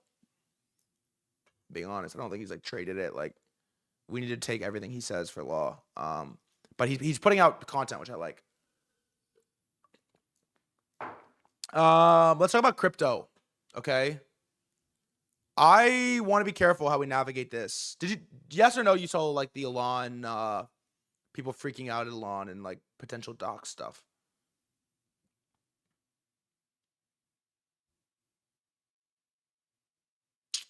Yeah, I'm obviously not going to show the house, bro. Well, here's the like TLDR is I don't know what, I'm not going to show anything because I don't know what is real and what's not. I don't want to like run into any potential docs stuff, but there allegedly people made a coin that was like Elon's address and doxed him. I don't know what, again, I don't know what's real, what's fake, what's not. I just want to talk about the general like anger is doxing Elon, who he is and where he lives. And this led to like a big time celebration on Twitter about the idea that this was true. They like took it off a deck screener, which I think is owned by Pump Fund. Maybe not. I don't know if that's true. Took it off a deck screener. It was this whole like controversy and celebration on Twitter. I think it went to a couple mil. But honestly, guys, not owned by Pump Fund. The amount of anger that's sent towards Pump Fund is so crazy to me. Like when people, I think if you look at Pump Fund and you think about it from this angle of they extracted X amount of money, you're just like doomed to not make it as a trader. I really believe that. If you think about Pump Fund and your first thought is they extracted $1 billion from Solana, it's just the wrong glass half empty framing. Like, so Pump Fund did not steal money from anybody, right? Like Somebody stole money from Drift. Okay? Or like you could get mad at like Do Kwon, like stole money from the market. Pump Fund built a protocol, built a product that supercharged a turbo bull market. Genuinely. Turbocharged a bull market. A product that they gave to us to use. And we willingly paid them billions of dollars in fees. That's what happened. And any like rewriting of that is just, I hate to use this term unironically, but like permanent underclass framing. Yeah, no airdrop, but brother, airdrop would be worthless. And so they did promise an airdrop, but what are they supposed to do? It's like, what about Photon? Photon made 500, 600, 700 mil.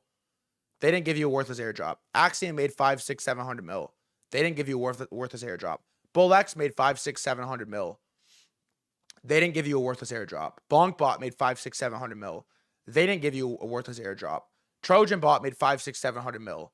They didn't give you one. Unibot, a couple hundred mil. They didn't give you one. BananaBot, a couple hundred mil. They didn't give you one. Nobody gave you an airdrop. And the trading bots, if anything, did way more extraction from the market than Pump Fund. At the very least, bro, Pump Fund takes $1 million a day. Bro, they spend every dollar they make buying the token back. Now, it looks like shit. And he did promise an airdrop and didn't give it. But, bro, I mean, they spend every dollar they make on the token. Like, what are they supposed to do? Every dollar they make on the token, what are they supposed to do? And so a lot of people blame Pump Fund for a bear market or for tokens not trading well. And nobody blames, how about blame the fucking dog shit devs for building nothing interesting? How about blame the dog shit devs building nothing interesting? Nothing interesting. No interesting token standards, no interesting innovations, nothing. How about that? Like, blaming the don't blame the token devs for extracting, tokens for being boring. Don't blame that, but blame the platform. It doesn't make any sense to me. It's like a very weird approach to blame the platform. It's like Pump Fund is not responsible for shitty coins. They're not. They're just not. They're not. Pump Fund isn't responsible for like Cerebro going to zero or Goat going to zero. Like, they're just not. Pump Fund gave you Moodang, it gave you Peanut, it gave you AI Season. It's a very bizarre, like, I don't know. I think if you blame Pump Fund, your brain is fundamentally wired to hold you back from making money in markets. I think, and that's why I wanted to talk about it today. I really do believe that. Like, you're fundamentally, you're like spiritually cucked if you think Pump Fund is responsible. I don't know how else to frame it. What else to say about it? I don't know if that is a like conceited take, but it's very much, you know, yelling at the blackjack dealer for giving you bad cards. It's like, no, you just fucking suck at poker, you know? Like, I don't know what else to say about it. Pump Fund deserves no, I think Pump Fund deserves almost no blame. Now, there is somebody that deserves blame, honestly. And that could be World Liberty Fi. Okay? And this post is maybe one of the craziest things I've ever read in my life. As it relates to crypto. It is maybe one of the craziest posts I've ever read in my entire life. I almost don't want to read it. I don't think that I don't know who wrote this, okay? I don't know who wrote this. I'm almost positive it's not an official World Liberty Fi like team member. But the story, at least some of it, is just like pulling public info and like tying it together. And then some of it is speculation. And so I don't think it's a real account, but I kind of want to read the tweet because it's so... Let me ask, if enough people haven't read it, I'll read it. Have you read this tweet? Yes or no, chat? Do you know what this is? Did you read it this weekend? Yes or no?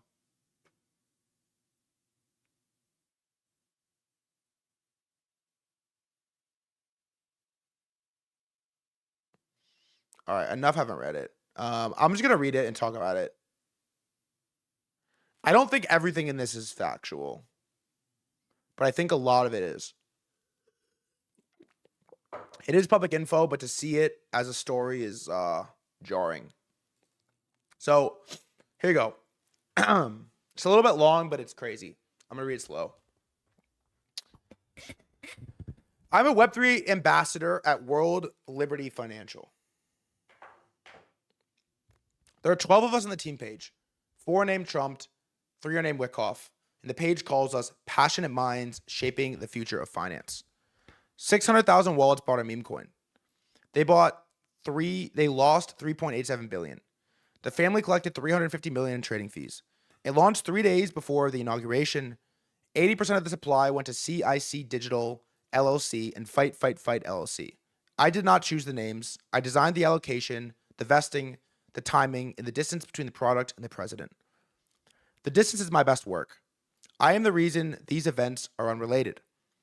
World Liberty Financial, since I don't know if this part is true, 75 cents of every dollar to DT Marks DeFi LLC. That is the family entity. 0 capital contributed. 0 liability assumed.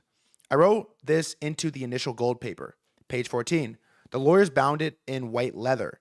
The binding cost more than the due diligence. Justin Sun invested $75 million. He was facing SEC fraud charges. The SEC dropped the case. He is now our advisor. These events are unrelated. CZ, for Binance, pleaded guilty to federal money laundering violations. He received a presidential pardon. The SEC dropped its lawsuit against his exchange the same week we listed our stablecoin. Then the exchange settled a $2 billion deal entirely in that stablecoin. These events are unrelated. Arthur Hayes, Benjamin Dello, and Samuel Reed of BitMEX pleaded guilty to Bank Secrecy Act violations. All 3 received presidential pardons. Then the company itself was pardoned. $100 million in fines, gone. An American first. These events are unrelated. Sheikh of Abu Dhabi paid $500 million, this is true, for a 49% stake that was never publicly disclosed. Then the administration approved semiconductor exports to his companies over national security objections. These events are unrelated. Everything is unrelated. I track the unrelatedness on a dashboard I built. The dashboard is 7 columns now. I am proud of the dashboard. On May 22nd, 220 people paid a combined $148 million to eat dinner with the America First president. Over half were foreign nationals. Justin Sun paid $18.5 million for the first seat. He visited the executive office building the day before. I designed the seating chart. I put it on the investor confidence page. That page is doing well. The team page lists 3 Wyckoffs. All 3 are co-founders. Stephen Wyckoff is the president's Middle East envoy. He testified as a character witness at the president's fraud trial. His son, Zach, runs the crypto operation. His son, Alex, is a co-founder. I have not been told what Alex co-founded. The father runs the diplomacy. The sons run the platform. The family runs both. This is organizational efficiency. Barron is 19. His title is Web3 ambassador, the same as mine. Donald Jr. called the conflicts of interest complete nonsense. Eric launched a Bitcoin mining company called American Bitcoin. America First. The mining partner is Hut 8. Hut 8 was founded in Canada. America First means the name. On March 6th, the president signed Executive Order 14233, creating a strategic Bitcoin reserve. The order directs the government to hold Bitcoin. The president's family holds billions in Bitcoin. The executive order appreciates the president's assets by presidential decree. I did not write the executive order. I made sure it looked unrelated to the portfolio. Trump Media put $2 billion of Bitcoin on its balance sheet. The ticker symbol is DJT, his initials. The press secretary said it is absurd to insinuate the president profits off the presidency. Forbes calculated his crypto holdings exceeded the combined value of Mar-a-Lago and Trump Tower. I would call that absurd too. That is my job. 600,000 wallets bought in. One of them asked why she could not withdraw her funds. I told her the protocol was experiencing dynamic market conditions. She asked what that meant. I sent her the gold paper. She said she had read the gold paper. I muted her channel. Dynamic means the conditions change. The condition that changed was her access. A congressman called us the world's most corrupt crypto startup operation. We put it on a coffee mug. Ironic merchandise. $45. The revenue split on the mug is also 75-25. My own tokens vest on a different schedule. I wrote that schedule. That is not in the gold paper. The meme coin funds the family funds the platform funds the stablecoin funds the deals require the pardons free the partners fund the platform, the president signs the executive orders inflate the assets fund the family. I am the reason these events are unrelated. Meet our team, the passionate minds shaping the future of finance. World Liberty Financial, by yours truly. Here's the chart.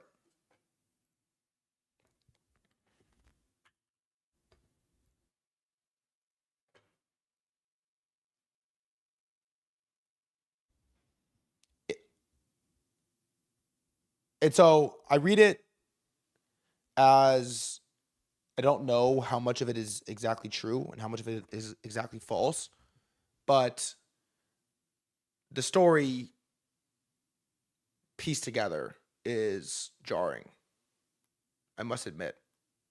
Now, I don't know who actually holds this token and why you would hold it, but what an insane post. I don't know what else to say. And so the optimistic take here is that this won't be that bad for crypto because crypto has allowed blatant manipulation to be provable and shown to the world that otherwise would not be possible without crypto. That's one way to look at it. It's very optimistic. The other way to look at it is that Zach XPT or GCR had a post saying that the bear market ended with forced selling in 2022. And we're very far away out, but the next bull market will probably end with small countries, nation states, over leveraging Bitcoin at the top and or crypto initiatives and blowing up. Let's see if I can find the tweet, actually.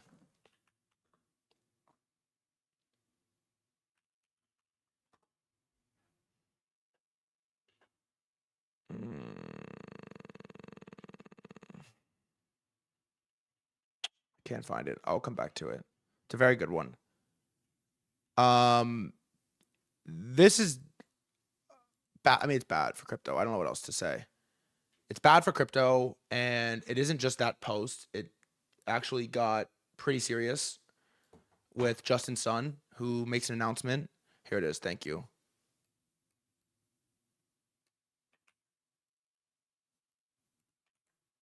Here it is. As the bottom of the last cycle was marked by forced selling from hedge funds, bottom of next cycle could be marked by capitulation from developing nations. Nayib Bukele plus El Salvador as a test run. Next cycle, we see small countries over-leveraging on Bitcoin near the top, years away. How did he do it? I don't know. But this is a potential thing to watch, okay, is what happens with World Liberty Fi. Now, there's a beef unfolding.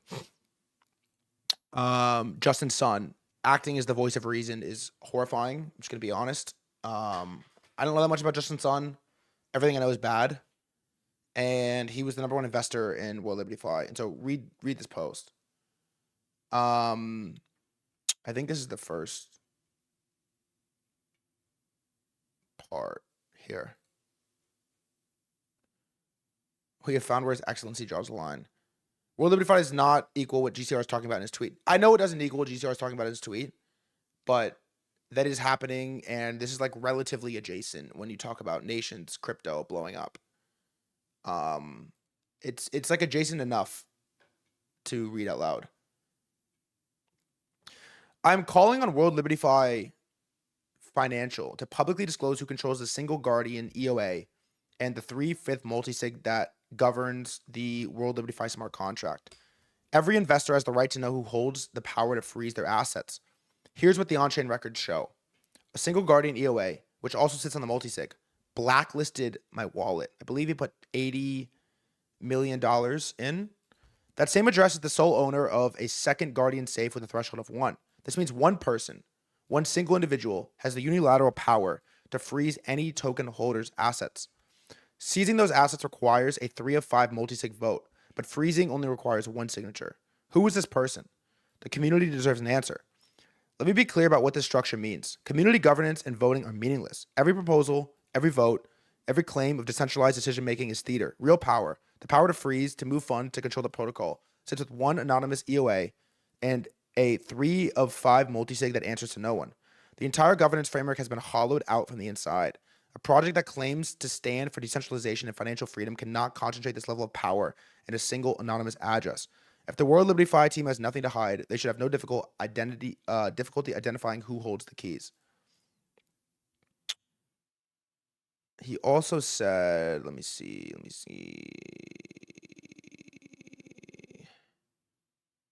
Was there one other? Yes. Here it is. Ready? This is crazy. I've always been a staunch supporter of President Trump and his crypto-friendly policies. As an early backer of World Liberty Fi, I invested significant capital, $80 million, in the project's infancy because I believed in the vision it presented to the public. A DeFi platform that promotes financial freedom, eliminates middlemen, and also brings the benefits of decentralized finance to everyday people. I'm sure that's why he invested. However, what was never disclosed to me or any investor is this. World Liberty secretly embedded a backdoor blacklist function in the smart contract deploying the World Liberty Fi token. This feature grants the company unilateral power to freeze, restrict, or even effectively confiscate the property rights of any token holder, without notice, without reason, and without any avenue for recourse. This is the antithesis of decentralization. It is a trap masquerading as a door. I hereby condemn the ongoing token scandals manufactured by bad actors within World Liberty Fi. I am the first and largest victim. In early 2025, they illegally blacklisted my World Liberty Fi token wallet, a move that violated basic investor ethos holdings for the gifted. Violated investor rights. So they basically froze his tokens. $80 million worth of his tokens were frozen for the World Liberty Fi team. And so he makes this accusation, basically. It starts there. And he'd been a huge supporter of Trump.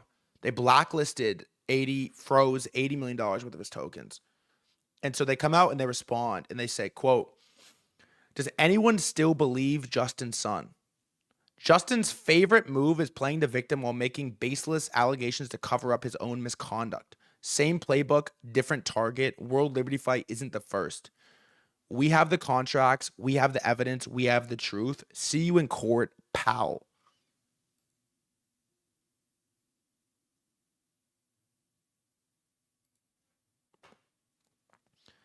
I mean, there is just nobody serious in charge here on either direction at all. At all. And so he quote tweets it and says, "Whoever's hiding behind this official account, step forward and identify yourself. Every action taken by the World Liberty Fi team to secretly implant backdoor controls over user assets to unfreeze investor funds without disclosure or due process and to treat the crypto community as a personal ATM. Someone must be held personally accountable for these actions. As the largest investor in this project, I demand that those responsible come forward by name instead of hiding in the shadows." And so basically the richest crypto person in the world, maybe other than CZ and a couple others, as far as I'm aware, and the crypto holding company of the President of the United States are having like a public meltdown. And it's the first time that somebody that actually matters in crypto has really like gone after Trump, I think. I'm trying to think if there's anybody else. The media's done it.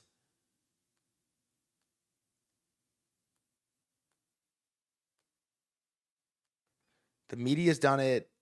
TradFi has sort of done it. CNN has done it. But nobody with like Justin's son motion has done it. Really. Who also has been a huge beneficiary of the whole program, right? Like think about it. For Justin's son to go after Trump, he's been a huge beneficiary of the Trump bribe capability. And so for him to do it, it's like, oh man, it's not very promising to see that happen at all. Like not what you want to see. Isn't the guy a billionaire? He's like a deca billionaire, bro. Justin's son is richer than fucking anybody. Justin Sun is like real rich. Like real deal rich. Let's see the TRX chart. I think Justin Sun is like real rich, bro.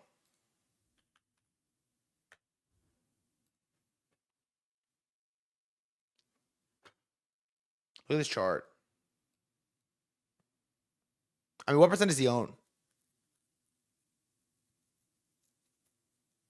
What percent does he own? He's got to own fucking unreal percent of this chart.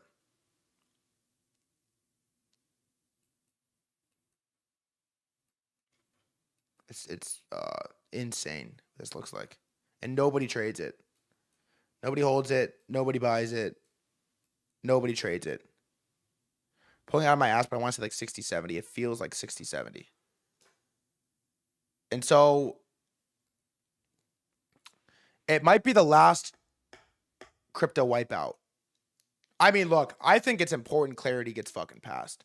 Get every bill through that you fucking can before the Dems win in 28, because it's they're coming for crypto. It is like the easiest layup of all time to come after. I mean, bro, they're coming for crypto in 28 if they can. Yeah, you have to imagine they are. Everyone's coming for crypto. You got to imagine. It's like the easiest attack vector ever. It's like in your face. You know? It really is in your fucking face. So it's going to be a story we have to follow. It kind of sucks that it's happening. But it is what it is. And let us talk about better crypto stuff, at least right now. No, I mean, does anyone here hold World Liberty Fi? Surely not. Surely not. You think Dempsey 28? I don't know.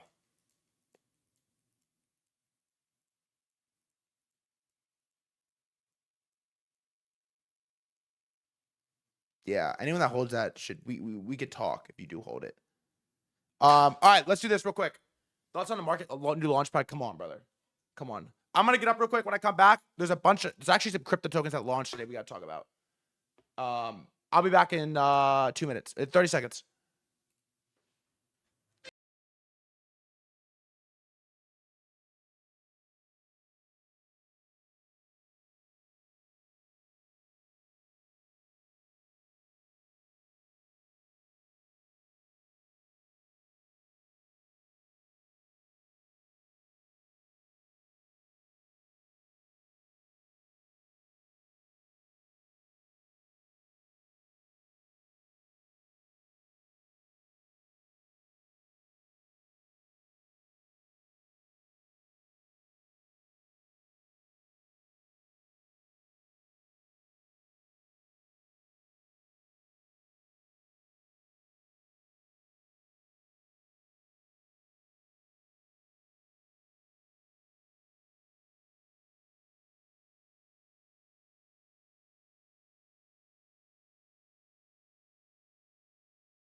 Understand why people hate crypto. You know, like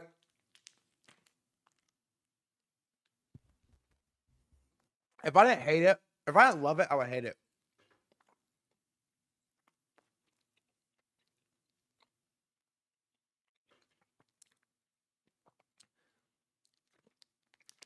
You gotta be careful. You gotta be careful talking about the Trump stuff. But man, what are they doing? Like, actually, what are they doing?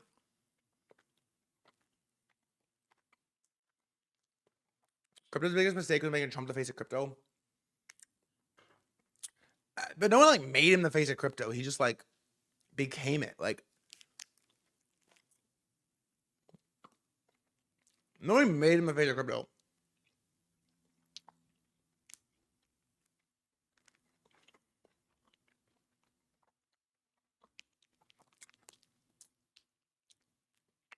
I'm almost done. It's a feastable. It's like, nah. Are you banging with beast? Feastable. I'm a little dumb. I'm so hungry. I'm dying.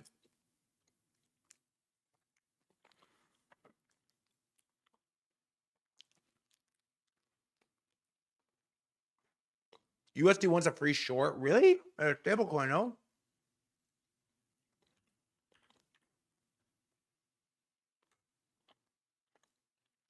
I wouldn't fucking do this. Why? Can you short it?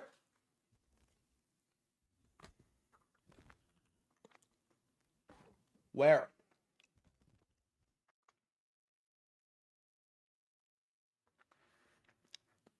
Yeah, expensive as fuck. Talk about Alani, I did.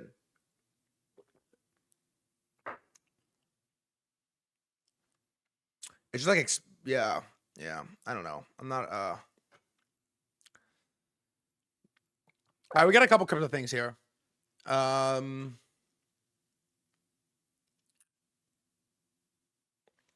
have a couple of things here. Dave, you guys see this Eric Swalwell thing? I don't know the guy's name. He resigned from Congress because Martin Shkreli posted a video of him hooking up with kissing a hooker, dude. You see this?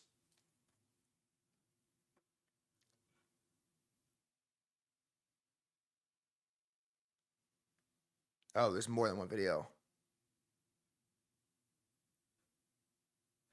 Damn, there's hella videos, actually. I didn't realize. I just saw the video of him kiss her.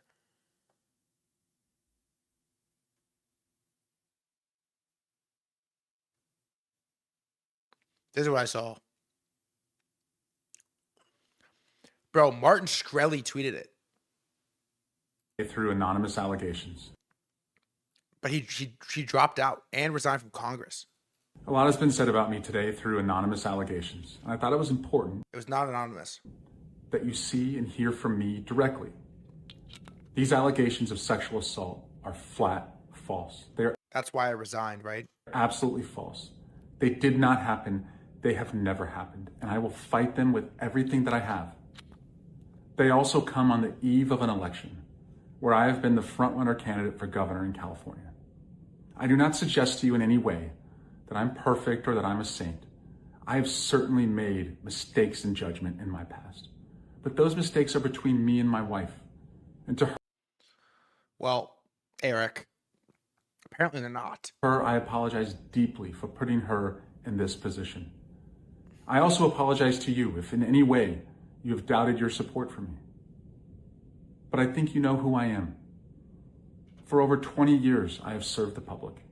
As a city councilman, as a member of Congress, and as a prosecutor who went to court on behalf of victims, particularly on behalf of sexual assault victims. That's who I am and have always been. This weekend, This is just such a bad video. I mean, it's like the worst video I've ever watched. Like, I hate this guy. I'm going to spend time with my family and friends. And I appreciate those who have reached out to me. He's sleeping on the couch for sure. To show support. And I look forward to updating you very soon. Let's look really quick. Let's look at something real quick. Let me go like this. He's sleeping on the couch. Who is this guy? Okay. Martin Shkreli posted a video of this guy like kissing a hooker. Now, okay, before I'm gonna give a take, but my take.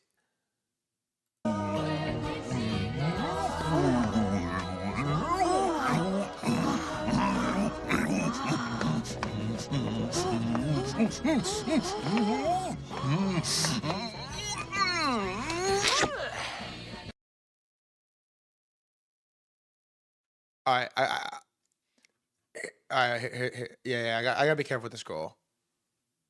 Hold on. Let me see this real quick. It was to win California governor. Let's see. California governor.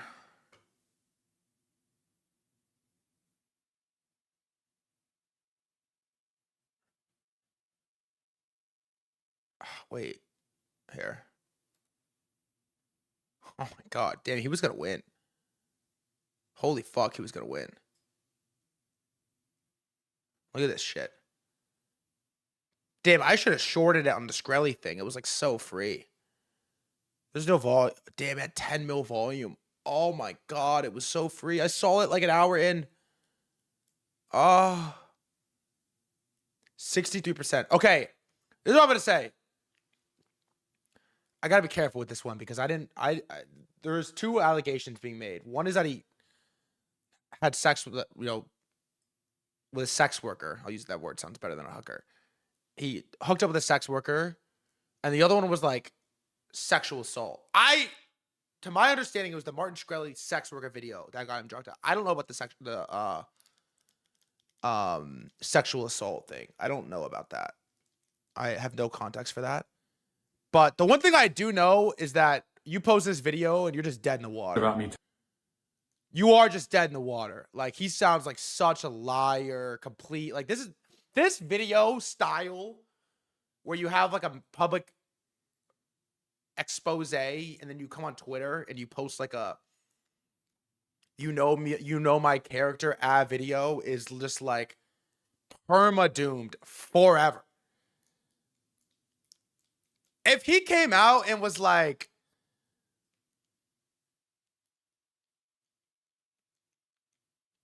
is there a PR strategy that would work here? Honestly, is there one that would work here? I feel like if he came out and was like, sexual assault is bullshit, but I fucking cheated on my wife. Dude, if he came out and was like, the sexual assault, and it didn't happen. Sexual assault did not happen, but I cheated the fuck on my wife. Like, I really cheated on my wife. And like, I probably shouldn't have done it, but like, I did that shit. I'm not sure he's dropping out. And honestly, he probably becomes like a Republican hero. If he quotes me at Martin Shkreli and says I cheated the fuck on my wife and made some joke about how he's getting laid more than Shkreli, it probably like goes triple platinum on Twitter. Now, the sexual assault thing, that is, that's its own fucking, you do that, you're done. There's nothing that can save you if that part happened. I don't know about that part. I'm just speaking on the Shkreli thing, because Shkreli like came for blood, bro. Look at this. Look at this interaction. Damn, he tweets so much.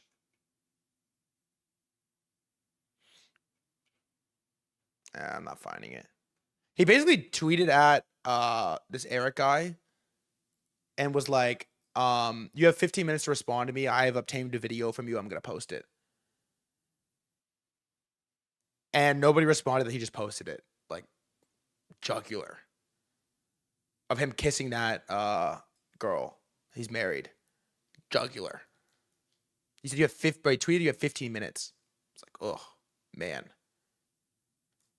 15 is crazy, by the way. That's like no lead up time. What do you do with 15 minutes? Anyways, we have like a bunch of crypto stuff to go over. By the way, Twitter still just is the proverbial town hall. Really is. Everything happens here. Exposés, dropouts. Yeah, he resigned from his seat. It's crazy. You could have traded that Shkreli tweet probably fucking pretty well. It was pretty clear what was I think what was coming.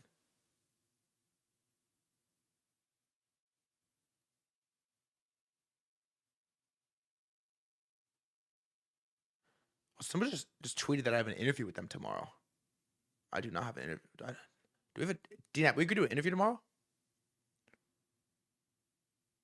Admitting to cheating might have been or you're right. I mean, you can't say I didn't do it. It's like it's on video. You can't say I didn't cheat. Like it's like it's on video. Allegations are like you can't say you didn't do it. That's just like bad comms. Like, what do you mean I didn't do it? It's like, no, I watched it. Like, what are you supposed to? Then you're like, this guy's just a snake, you know? Anyways, 3 things. Number 1, important, is that Brian Armstrong coming out and saying it's time. Yeah, by the way, at least dude take the AI route. That's just a deep fake. Convince the girl to be like, I would never, you know, the girl comes out and tweets, I would never like kiss that pig. Like it's AI. How dare you defame me? Like, come up with a better strat than it's I would never. It's like, what do you mean? You would never. What do you mean? You need a better strat than that. Like whoever advised that is, I mean, they're obviously fired. But one, Brian Armstrong comes out and he says, it's time to pass the Clarity Act, which is a big deal for crypto. This thing has to get done. Clarity on what is and is not unregistered security. This has to get done. It's one of those things, if it doesn't get done, we lose midterms, and then it's just GG. Like, it's just, it's not getting done. Really. It's not. And so, this is, Brian Armstrong, from what I understand, has been the blocker. Because they are... Did you tell the bouncer story? I think if I tell the bouncer story, I'm going to get banned from Twitch and fined for my company. So I can't tell the bouncer story, unfortunately. Maybe one day. It's not that good, honestly. This is a big deal. We'll see what happens. Second is bull and bear case on Stretch. Stretch... Bull case for Bitcoin playing out. Estimated 600 to 700 million of buys from Stretch today. Could hit over $1 billion tomorrow. Positive reflexivity being reintroduced to the markets after CT sentiment hit max bearishness at 65K. Markets climb a wall of worry, believe in something. Look at, I mean, this is nuts, really. This is This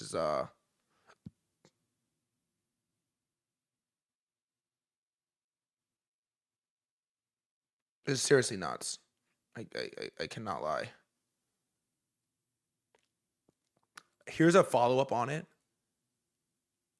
Sailor made this post and said our Bitcoin break-even ARR, excuse me, is 2%.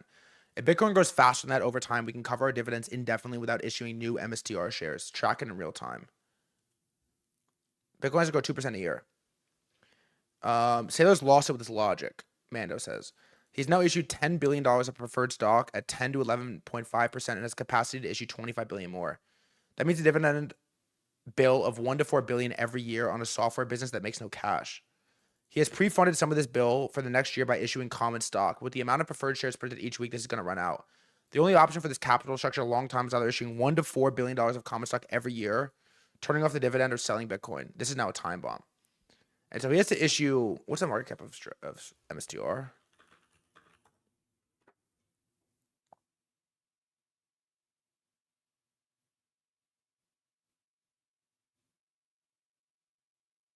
What? No. That's not right. $45 billion is the market cap of MSTR. And so he might have to issue 10%, inflate the market cap 10% a year to pay these dividends. Wow. Is that true? Cards. Threadguy cards. Nice. We'll come back to that. Is that true? He's going to have to issue 10% a year. Inflate the stock 10% a year to pay these dividends. That is alarming. I must say that is alarming. I've always wondered how this Sailor Ponzi would unravel if it were to unravel.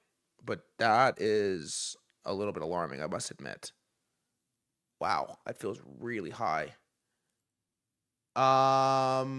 Wow, that is high. Wait, let's see. What else do we have on this? It's like it doesn't get covered that much. What's Bitcoin at? 73.2. Zcash 366. It's funny, like these two posts back to back. Maybe we'll watch this tomorrow. Is becoming.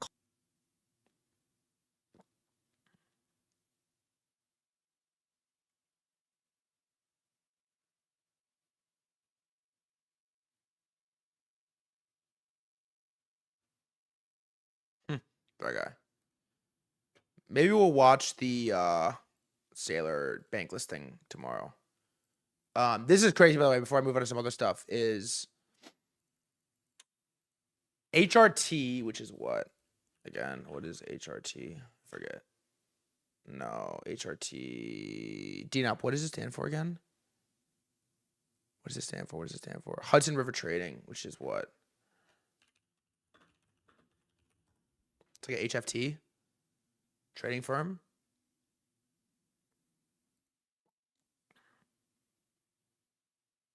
Yes. Okay. Look at this. HRT's 2015 winter finance podcast doesn't know what HRT stands for. Yeah, sorry. Might be one of the greatest intern classes of all time. 4 out of the 10 have gone on to build companies worth over 80 billion combined. Jeff Yan, Hyperliquid. Alexander Wang, Scale AI. Scott Wu, Cognition. Jesse Zhang, Decagon. This is legitimately the 2003 NBA draft class. And so I didn't know this, which is that Scott Wu is homies with Vlad and almost became a co-founder at Lighter. Bro, can you imagine? Scott Wu, who built Devin at Cognition, is almost a co-founder of Lighter. It's fucking insane. Can you imagine that? How does that look, actually?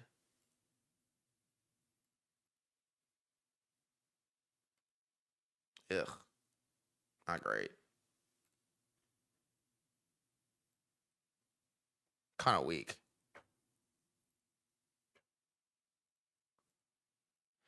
All right, there's 2 tokens that came out very recently. Number 1 is, let me see.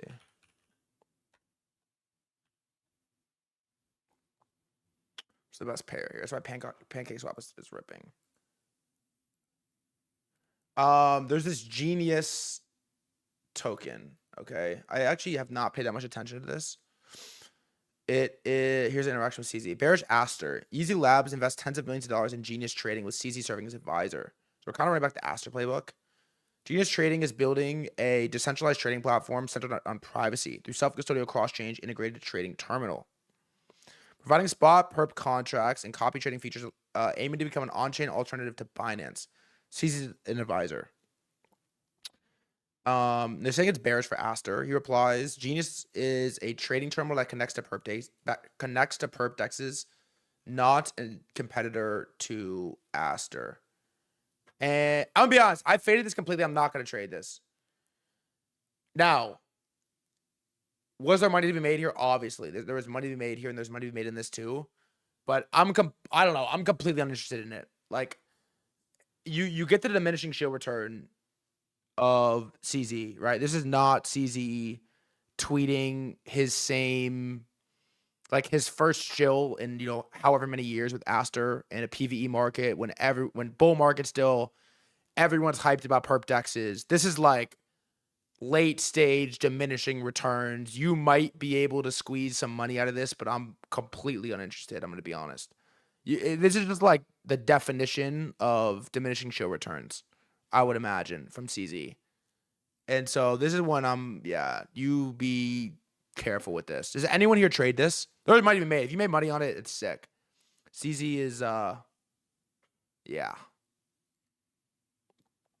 I mean, there's obviously money to be made.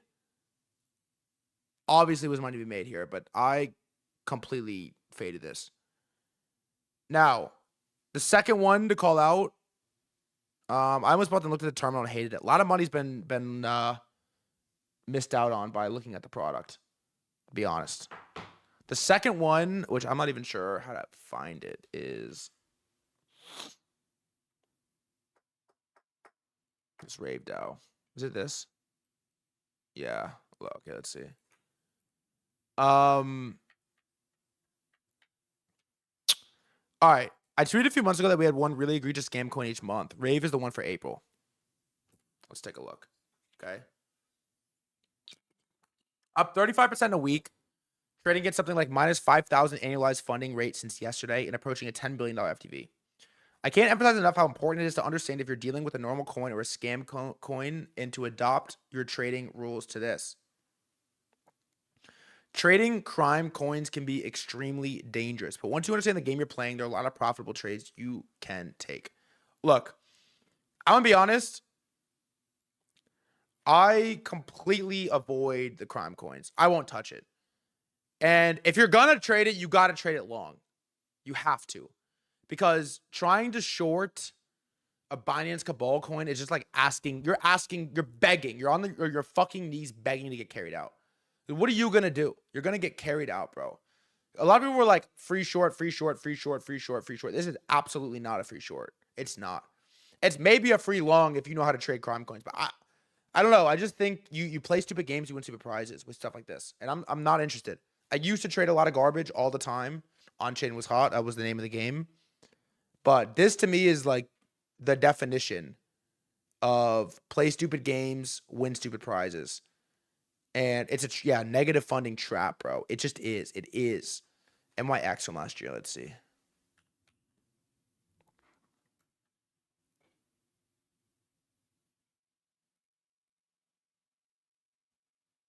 Yeah, look at this shit.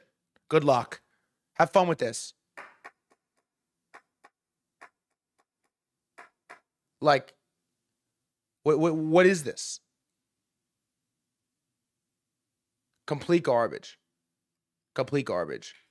And so I don't know. I just ignore it. Like I just don't pay attention to this stuff really. DeFi Grab, thanks for the gifted.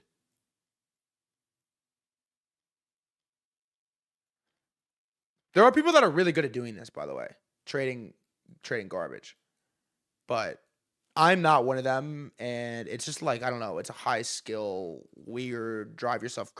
One of these things where it's like, okay, if you lose money on trying to short a scam coin or a coin that you deduct to be a scam, you're just gonna like, it just like hurts. Like that hurts worse than losing money on something you believe in because you didn't even, yeah, it just hurts worse. It stings. That shit stings. I don't want to, it's bad for the mental. Like how much of your trading ability is based on your like mental standing at any given moment. So you compromise that to try to get like a cheeky win on some garbage that you know is a scam. It's like why? It's just retarded. It's very low RR. It's not a good idea. Also, last on chain coin's interesting is this. Why is this pumping? God, this chart is so ridiculous. Why is this pumping? All right. Let's see. It's nice that we're fucking on deck screen. I've been on deck screen for so long.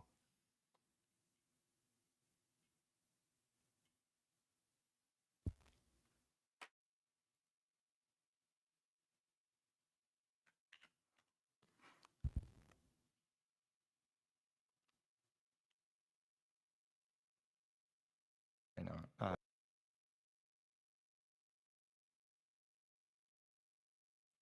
Blunt's tweeted. Thank you.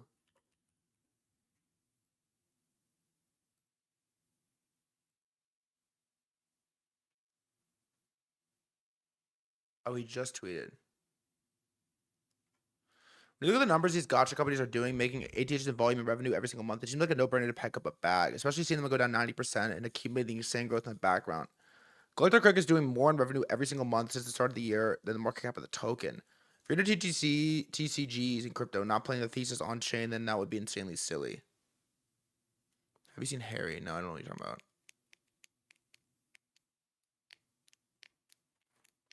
I always like this coin. I used to have some. This is ripping right now on that show, yeah.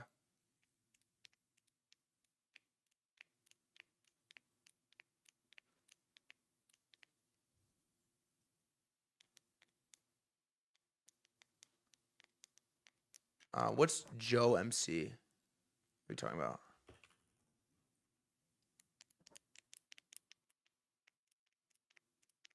Some garbage. Yeah, the card thing is crazy. I always like this coin, but I'm not super excited to start top last. I know it's fucking down so much, but oh, you can hear that. My bad. I'm not like that excited to be blasting on chain coins right now. I'm really just still like excited about hype and Zcash and bigger crypto coins. Okay. You marked the bottom on memes. Yeah, Cake is up because of Genius. Oh, Joe McCann. Yeah, I did see it.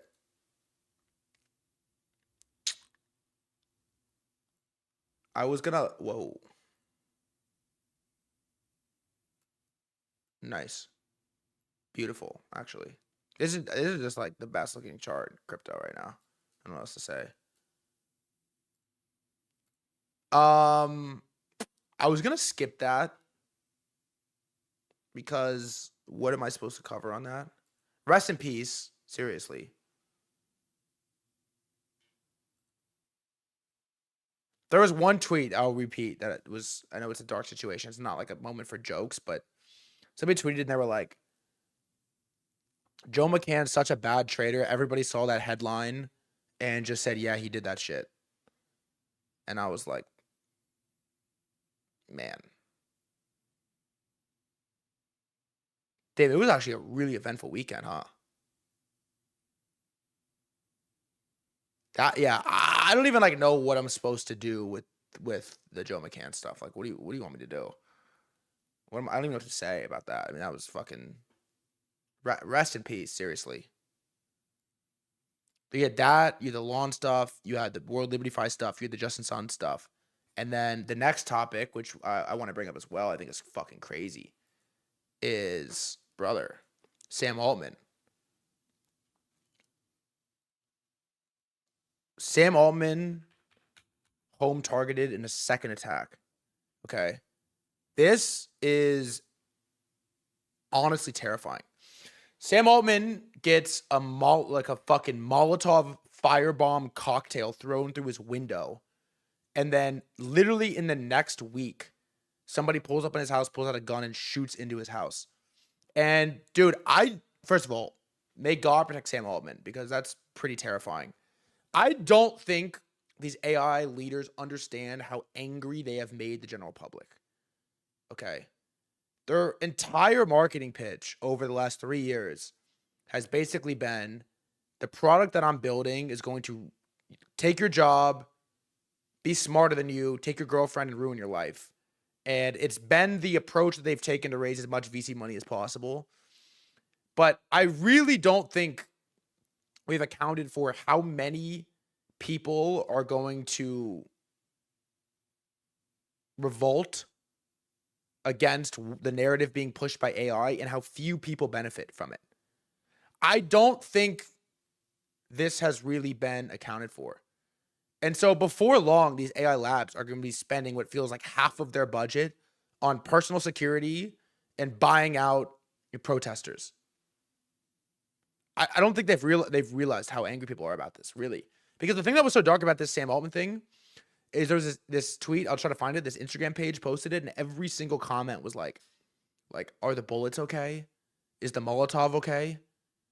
I can't believe it took this long. Bro, the top comment was, is the Molotov okay? Like, what? What are you talking about? Are these even real people? Who are these people? What is this? Are these even real people? Like, who? What? Who are these people? And yeah, I don't think they understand like how angry people are about this. How much people care about their fucking jobs. How desperate most of the world is right now.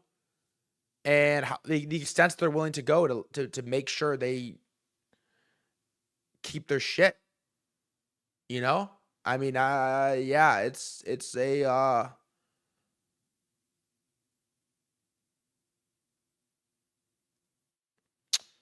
OpenAI killed one of their own employees, so I couldn't care less what happens to them. Well, care about Dario then.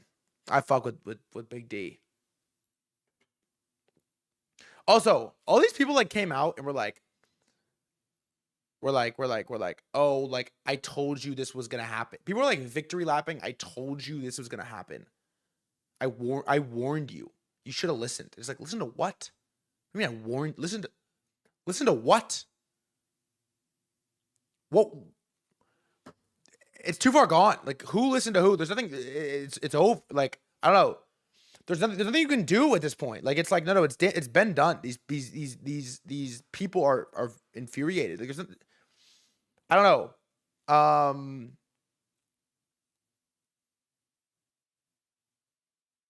I don't know. But here's a Chimoth post. He says,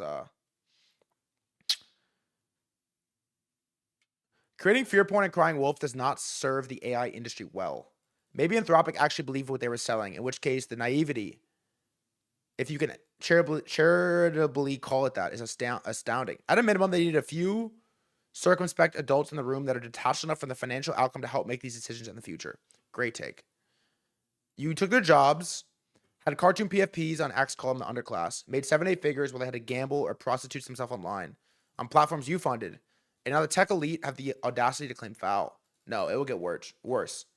Much, much worse. Look at these. I hope the Molotov is okay. Where can we support their bail fund? Please, nobody throw another Molotov cocktail at Sam Altman's house, which is pictured here. That would be easy to find now since we know which neighborhood it's in. I love how collectively fed up the working class is. Actually, that man and me were having dinner. He was never there. Do it again. I missed it. New love language just dropped. The people are tired. Hashtag revolution. In other news, I had a bagel for breakfast. Doing God's work. More. A hero is born. No, he was with me all night at a bar. Let him go. Damn, it didn't work. Damn, free him. Who are these? Are these real people? Ah, so that's where he lives. Is the Molotov cocktail okay? This should be a nightly occurrence. One ain't gonna cut it. Arrested for allegedly throwing a Molotov at dude's house. We have yet to know if a person they arrested did the crime or just took the fall. So the common man won't realize you can just throw Molotovs at billionaires' mansions.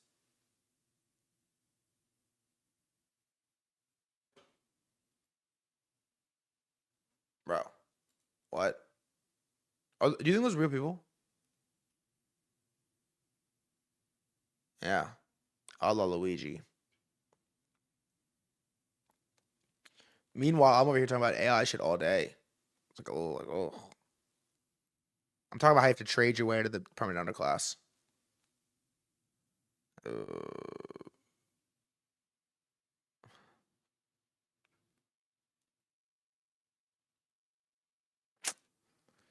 Yeah. So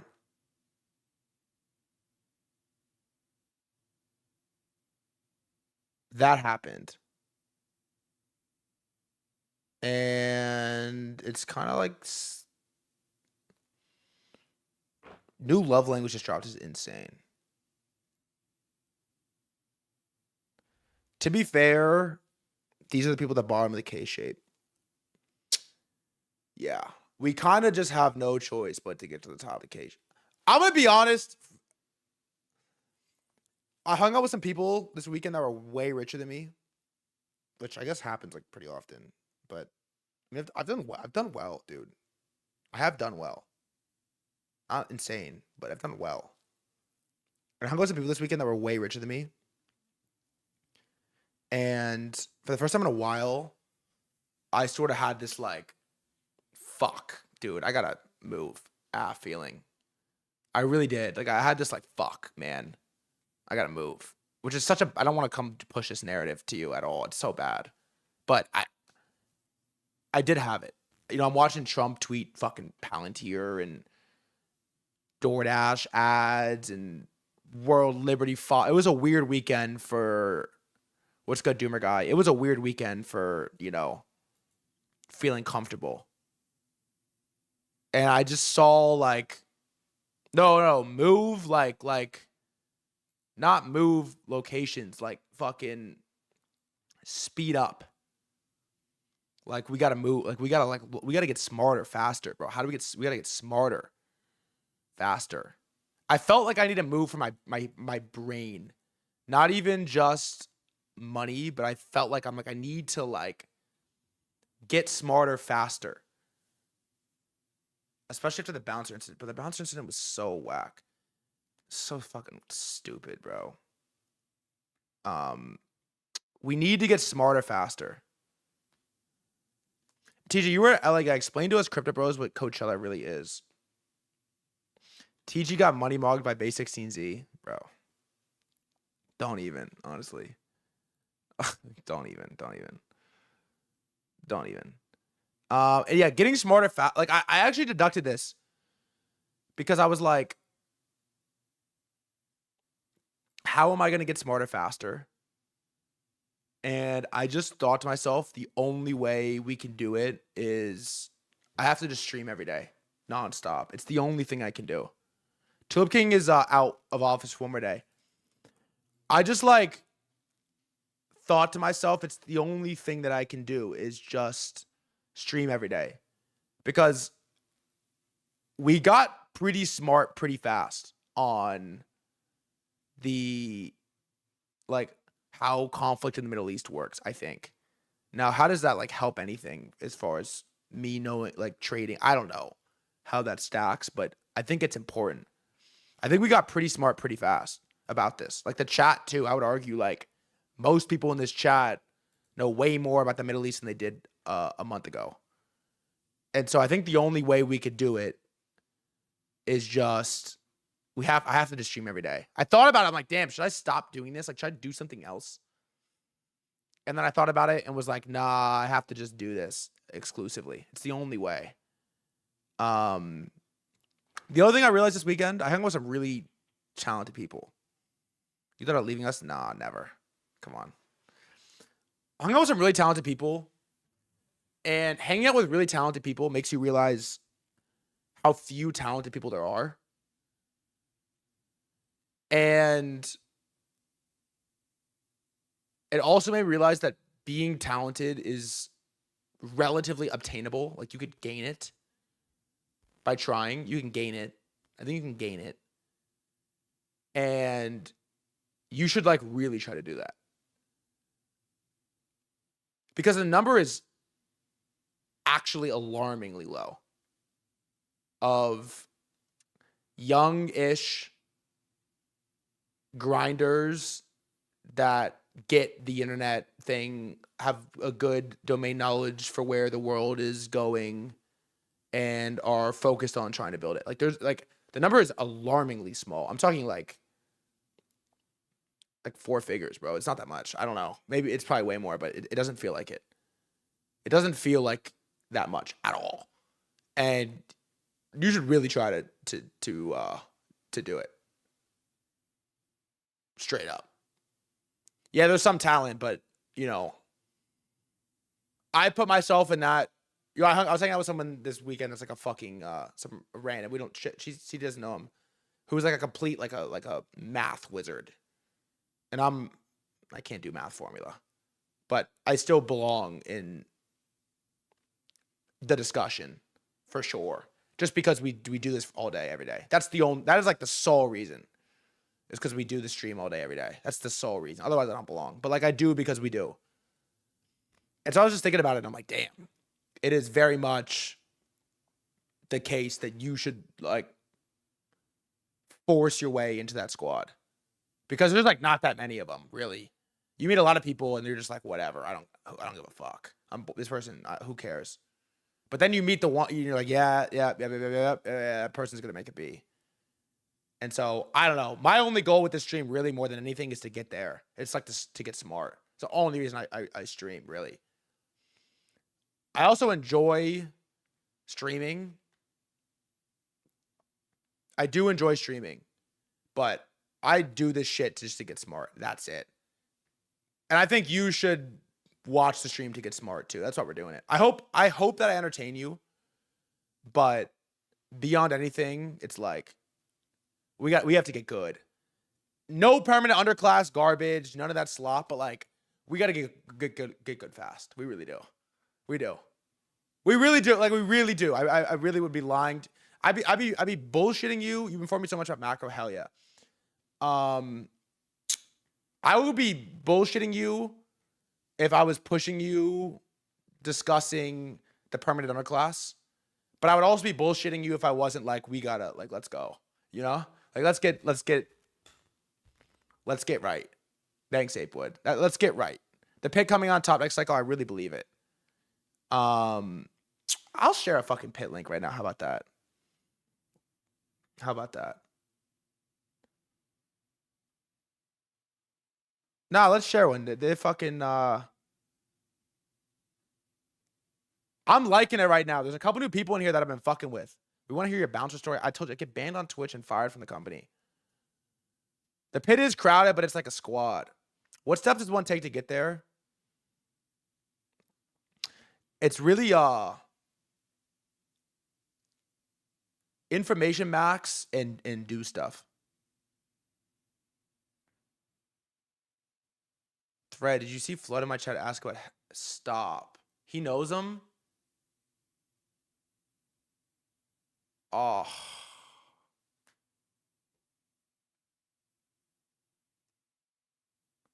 Dude, I got in a fucking oh my god. Don't stop, Raspberry. Stop there.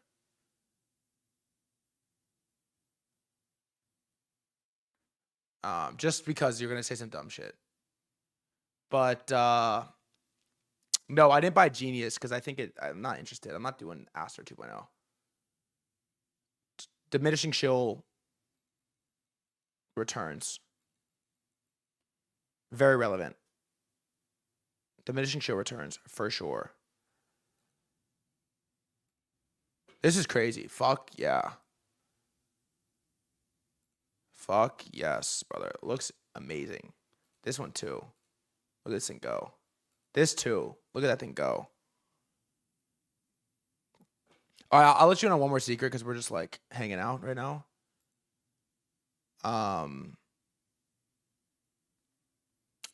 I have a monster tax bill I have to pay in like 3 days. So brutal. It's a complete monster. Just straight up. It's a monster, bro. I cannot say. I can't. I actually don't want to say. It's in 3 days. And you know, the fee is actually not that bad for have someone say the number. You could say higher or lower. Can you afford to pay it? Oh, man. Yeah, I can. It's bigger than my port. Oh, man. It's we're going to do a tax stream this weekend, maybe. Luke said 60K. Rasmus, that's a shot at your port, I think.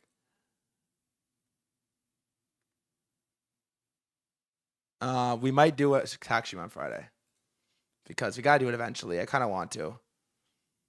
Did I say weekend? No way. That's like the worst spend of my weekend ever. I did say weekend. Let's do a tax stream on Friday. Do you actually want a tax stream? It would be fun. Yeah, like great job of me to give you a tax stream after everyone's taxes are already owed. It's like when the market dumps 60% and then everyone's like, hey, here's a risk management thread. Like, thanks, you fucking retard. We talk about private credit this week? Yeah, I'm down, actually. We should do a private credit stream. I need to learn about that. It's time to lock in on some new topics again. It's like scary to do it, but we do I do have to do that.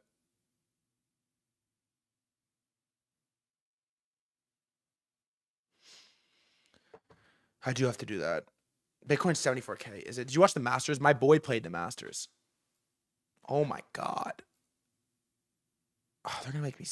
Oh my God. Look at this thing. Yeah, my boy played in the Masters. I don't understand golf at all. I know nothing about golf. How important is the Masters? Give me like golf in like Fortnite terms or like NBA terms. Like how important is golf? Like the Masters. How big is the Masters? It's like the NBA Finals? Like what is it? I don't know at all. Masters is huge.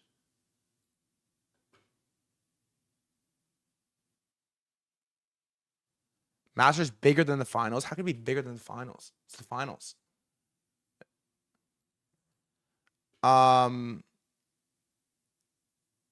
Is it still going on? I'll tell you my boy's name in a second. He's not my boy, but I grew up playing basketball with him. Is it over?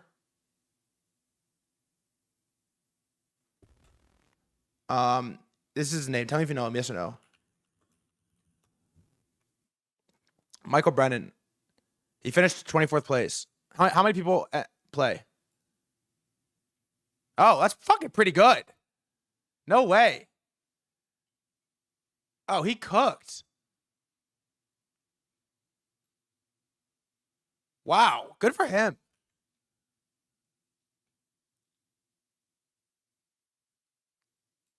Iran offers to pause nuclear for up to 5 years. That did not just come out. Lying ass shit. Let's see.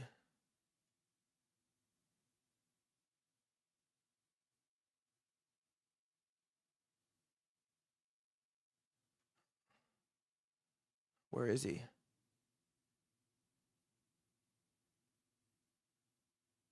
Where is he? Michael Brennan. Yeah, control F. Fine. Michael Brennan. Damn, they had that brother at 1% the whole time.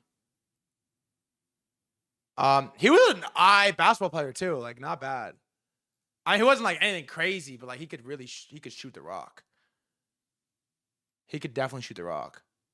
Hey, remember the app you vibe coded on the service now? He could definitely shoot the rock. Damn, 24th is pretty good. I did not realize how important the Masters was. Honestly, I didn't. Well, let's see what did he make.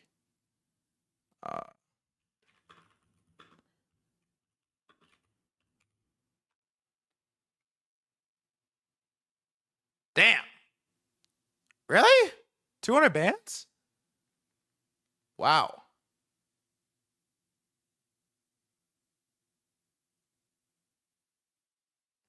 That's pretty sick. I'm not going to lie. First place gets 3.5 mil. That is lower than I thought. 3.5 mil. But how much do you make endorsements? You probably printed. Now, this is about right. This is pretty good. 25th place. It's not 10 mil, but it's no fucking joke. You could, that's proper pro. What's neat at? 45. Damn.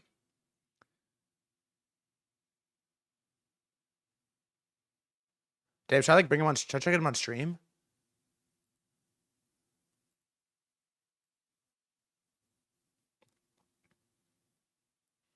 I'd pay 200K to play the Masters. Why? Oh, here's a guess. Hey, chat. One more thing. Oh my god, my computer froze again, Luke. This thing is gonna kill me. This fucking OBS shit. I swear, it's gonna kill me. Rugged me again. Chat, does anyone know who this is?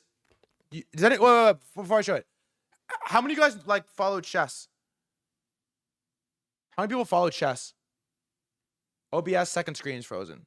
Do you follow chess for real or no? Yeah, people do. Okay, do you know who this is? We're gonna bring him on stream if you know who this is on Friday. How do I follow the anal beads? Are you hype about this guy or no? I'm familiar with his work, yeah. Why is that crazy, Rasmer? He cheated. He did cheat. They just made a documentary about him. Yeah, look. We can look it up. Watch. Hans Niemann cheating.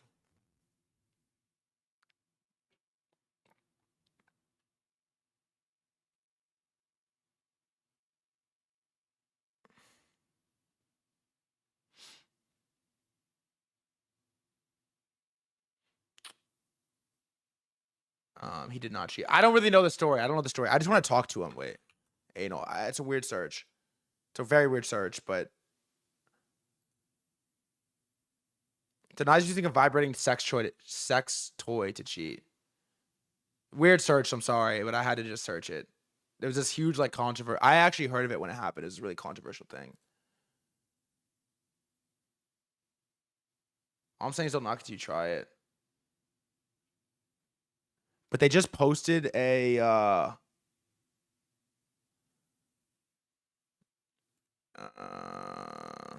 cheating anal. I hope he doesn't see that search. Don't screenshot that, please. Please don't screenshot that. But he just dropped the Netflix. Here, wait, let's see. My entire life and career has been destroyed, and I'll have to live with the fact that every conversation I have about chess will eventually discuss anal beads. Holy fuck. My entire life and career has been destroyed, and I'll have to live with the fact that every conversation I have about chess will eventually discuss anal beads.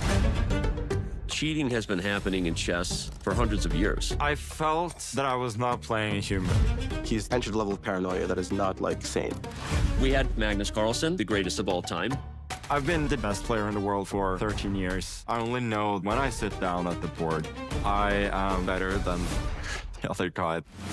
The young, talented American with an insane amount of self-confidence. I am a god. He's got bravado. The rage is not for the camera. Can't be a nice guy, be a champion, unfortunately. Carlsen lost to this younger player. Sending the chess world into chaos. They were paranoid, thinking he was getting help from somewhere else. He could have gotten a signal. Maybe it was anal beads. Don't understand how you could even think that would be possible. It was mainstream news. It's a genuine conspiracy against me. There's no doubt this could spiral. They're buying complete power over the chess world. It's completely delusional. Everyone's day of judgment comes.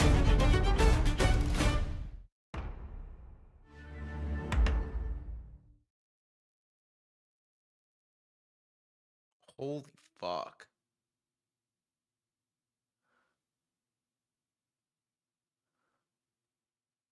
Whoa. We're getting him on stream. He DM'd me. And I was like, wait, what? Really? He was like, yeah. Can we do a stream? And I'm like, yeah, but I don't even know anything about chess. Are you sure? And he's like, yeah. And I'm like, all right. I don't even know how chess works. I mean, my dad taught me how to play chess when I was like one time.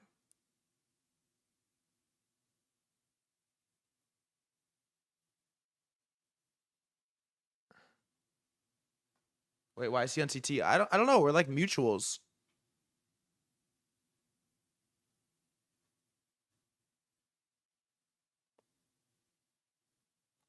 I'm kind of hyped though. Chess guys are usually good at trading. I believe it. I would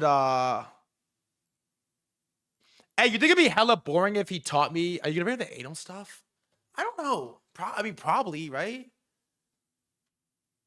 What do you think? Yes or no on that anal stuff? It's a weird word. I don't love the word.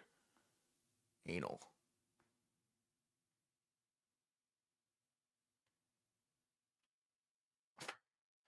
First question.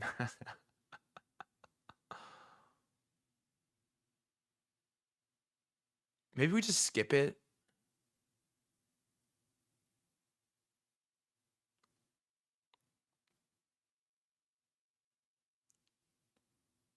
Icebreaker. Yeah, maybe we just do the whole interview and don't like. I interviewed Andrew Yang. I didn't say the word UBI once. Maybe that's like my whole bit.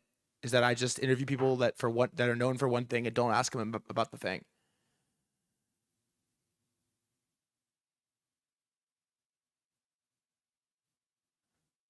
He's like waiting for it the whole time and it never comes. Yeah, maybe that's like our whole bit. Interview Hyperliquid Jeff. Just like never ask about Hyperliquid. Like ask him about fucking Binance the whole time.